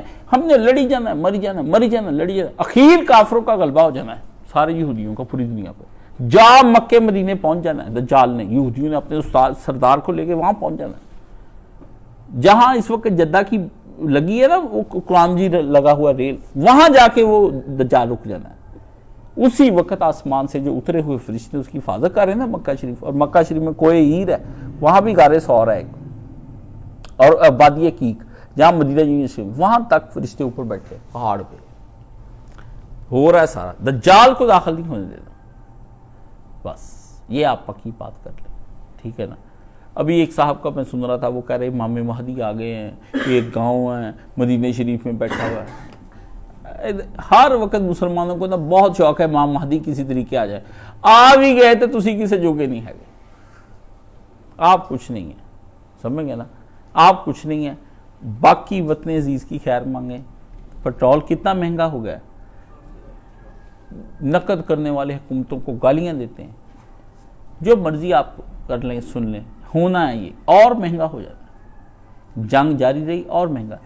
یہ تو ہر چیز مہنگی ہے. حتیٰ کہ یہ چوتھا مہینہ جو آپ کا چل پڑا ہے نا، بینکوں سے پیسے تک اڑ جانے ہیں. میں کہتا ہوں جنگ اگر 3 مہینے جاری رہی تو ستمبر تک پورے ملک میں کال پڑ جانا ہے. ٹریڈنگ ختم ہو کے رہ جانی، سب برباد ہو جانا. آپ نے ہرمز بند کیا کریں گے. جنگیں جب لڑی جاتی ہیں تو پھر یہی کچھ ہی ہوتا ہے. حضور صلی اللہ علیہ وسلم کے دور میں جنگیں لڑی گئی تو یہ نہیں تھا کہ حکومت نبی پاک ناکام تھے. جنگیں جب لڑی جائیں، ہاں عیاشی سے جو حکمران کھا رہے ہیں پی رہے ہیں وہ الگ، ان کی پوچھو نہیں اللہ نے کر. تو آپ اس میں دیکھیں کہ آپ کتنا اپنی بچتیں کر سکتے ہیں. تو بچت کریں، اللہ تعالیٰ بچت کی بھی توفیق عطا فرمائے. حضرت تھانوی نے فرمایا تھا اگر کوئی آدمی خوشحال رہنا چاہتا ہے نا، دیکھیں حضرت تھانوی کا دماغ بڑا کام کا تھا، تو میں نے اس پہ پھر میں نے بھی عمل کیا. ان کا اگر کوئی آدمی خوشحال رہنا چاہتا ہے اور وہ کہتا ہے کہ میرے ہی مال آنے کی آمدن بڑھ جائے، تو مال تو کی آمدن بڑھنے کا کوئی بھی طریقہ نہیں، یہ تو اللہ کے ہاتھ میں ہے. ہاں اپنے آپ کو کلوز کر کے چلے گا، بچتیں کر لے گا تو اس کے ذریعے سے گھر میں خوشحالی ہے. خوشحالی آتی بچت کے ذریعے سے، نہ کہ عیاشی کے ذریعے سے. بچت کریں جو آپ کے پاس ہو سکتا ہے. بچت کوئی ہونے نہیں دیتا، معاشرہ ہی بنا دیا صراف والا، وہ ہونے دیتا. اس پہ خود پہ سن لیں. یہ آپ تک کی سچی اپ ڈیٹ میں نے آپ کو دے دی ہے. انشاءاللہ تعالی اللہ تعالیٰ خیر کر دے گا. دعائیں مانگیں. مال کی رقم کی جو لوگ بھیج رہے ہیں وہ بھیجیں. ہمارے پاس تھوڑے سے فنڈز آ گئے، میں تھوڑے سے، باقی پھر آپ نے جاری رکھنا ہے.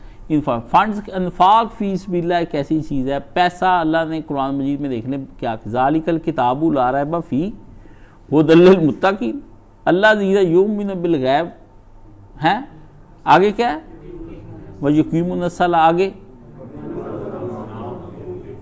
وہ پیسے دیتے ہیں جو ہم نے ان کو دیے ہیں، وہ اللہ کی راہ میں. اللہ نے کہا نمازاں پڑھ دے ہیں، بڑے نمازاں پڑھ دے، تجھے پیسے نہ دیں. اللہ نے کہا گل نہیں بننی. نبی کو ہر وقت پیسوں کی ضرورت. حضور کے پاس کبھی حضرت عمر لے آئے، کبھی عثمان، کبھی سارے صحابہ مل کے، کبھی مدینے کے اندر مفلوق حالی حال برے، نبی علیہ السلام نے خود کچھ نہ کھانا. ریاست مدینہ اسی شے کا نام ہے. اسی طرح مدرسہ ایک چھوٹا سا بنتا ہے نا، آپ یہ نہ غفلت کیا کریں کہ اب یہ ختم ہو گئے، نہیں، اس پہ اب آپ پیسے بھیجی جائیں. آپ کے دم سے وہ دارہ چل رہا ہے تو آپ چلائی جائیں. بس مرتے دم تک آپ کہیں کہ یا اللہ تیرا ایک ادارہ تھا، میں اس پہ کام کرتا رہا، میں نے اس پہ پیسے دیتا رہا جب تک میرے میں ہمت تھی. اور جاتے وقت اپنی جائیداد کا ایک حصہ ضرور اپنی دین کی راستے میں لے کر جائیں. یہ میں آپ کو بتا دوں, جہاں بچوں کو وراثت دے دی اب وہ بچے نہیں رہ گئے کہ سال ثواب کریں گے. تیسرا حصہ کیوں شریعت اسلامیہ نے کہا ہے کہ آدمی اپنی وصیت کر سکتا ہے, اس میں یہی دین ہے, یہی دین ہے. اپنا کچھ نہ کچھ دے کر جائیں اللہ کی راہ میں وراثت, تاکہ آپ کے یہ ایک دیا ہوا پیسہ جو ہے یہ راہ میں رکاوٹ ڈال دے. تو الحمدللہ میں آپ کے پیسوں سے کوئی ایسی عیاشی نہیں کرتا بھی میں گاڑیاں رکھ لوں. مجھے بڑا کچھ کہا جاتا ہے, میں سنتا ہوں ادھر سے سن کے, میں کہتا ہوں گاڑیاں, آخرت میں گھر, چیزیں سب اس اللہ کے پاس ہیں. اب یہ تو کچھ بھی نہیں ہے, یہ تو ذرے ہیں اللہ کے سامنے. اصل چیز ہے کہ ہم اپنے رب سے جا ملیں اور ہمارا رب ہم سے راضی ہو جائے. جو دیا ہوا ہے نا اس کا ہم نہیں اللہ کو حساب دے سکتے. اللہم حاسبنی حسابا یسیرا. تو اللہ تعالیٰ آپ کو سلامت رکھے. تو انشاءاللہ جمعے کے بعد ہی ساتھ ہی ہم عصر بھی پڑھ لیں گے, ٹھیک ہے. دونوں نمازیں ہم پڑھ کے, کیونکہ سفر سے آئے تھکے ساتھ ہی نمازیں پڑھ لیں گے. 2 پڑھنے والے جو لوگ ہیں وہ اپنا 2 پڑھ کے سلام پھیر دیں, وہ ہم امام مسافر رکھ لیں گے, اور اس کے بعد پھر باقی جو 4 پڑھنے والے اپنی عصر کی پڑھ لیں.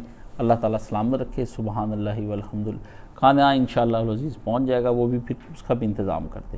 سبحان اللہ والحمدللہ ولا الہ الا اللہ اکبر ولا حول ولا قوۃ الا باللہ العظیم. اللہم صلی علی محمد وعلی آل محمد کما صلیت علی ابراہیم وعلی آل ابراہیم انک حمید مجید. اللہم بارک علی محمد وعلی آل محمد کما بارکت علی ابراہیم وعلی آل ابراہیم انک حمید مجید. اللہم اشف کل مریض, اللہم رد کل غریب, اللہم اقض دین کل مدین, اللہم اصلح کل فاسد من امور المسلمین, اللہم اغفر للمؤمنین والمؤمنات والمسلمین والمسلمات الاحیاء منهم والاموات. اللہم انصر الاسلام والمسلمین واخذل الکفرۃ والمشرکین. اللہم انصر من نصر دین محمد صلی اللہ علیہ وسلم واخذل من خذل دین محمد صلی اللہ علیہ وسلم. جو رسول اللہ کے دین کو گرا دے اس کو گرا دے میرے خدایا, اور جو اللہ کے نبی کے دین کی مدد کرے اس کی مدد فرما خدایا. دین محمدی صلی اللہ علیہ وسلم, میں اس لیے رسول اللہ کا نام لیتا ہوں, مجھے بڑا پیار ہے اپنے نبی سے. میں کہتا ہوں واہ واہ, اللہ منصر من نصر دین محمد صلی اللہ علیہ وسلم. اللہ اس کی مدد کر جو دین محمدی صلی اللہ علیہ وسلم کی, اور مخذل من خذل دین محمد, جو رسول اللہ کے دین کو گرانے کی بات کرتا ہے گرا دے, برباد کر دے, اس کا ستیہ ناش کر دے, بیڑا غرق کر دے. اور ربنا لا تجعلنا فتنۃ للقوم الظالمین, اے ہمارے رب ہمیں اپنے کافروں کا تختہ مشق نہ بنا کہ وہ ہم پہ بم ماریں, ہمارے لوگوں کو مار دیں. ہمیں بچا, محفوظ رکھ اس سے, اور ہمیں بھی ان کے مقابلے میں لڑنے کی توفیق عطا کر. ربنا افرغ علینا صبرا وثبت اقدامنا وانصرنا علی القوم الکافرین. اور ہمیں اتنا مضبوط جما دے کہ کافروں کے مقابلے میں ہمارے جیسا مضبوط کوئی نہ رہ جائے. ان اللہ یامر بالعدل والاحسان وایتاء ذی القربی وینہی عن الفحشاء والمنکر والبغی یعظکم لعلکم تذکرون. صفحے سیدھی فرمائیں.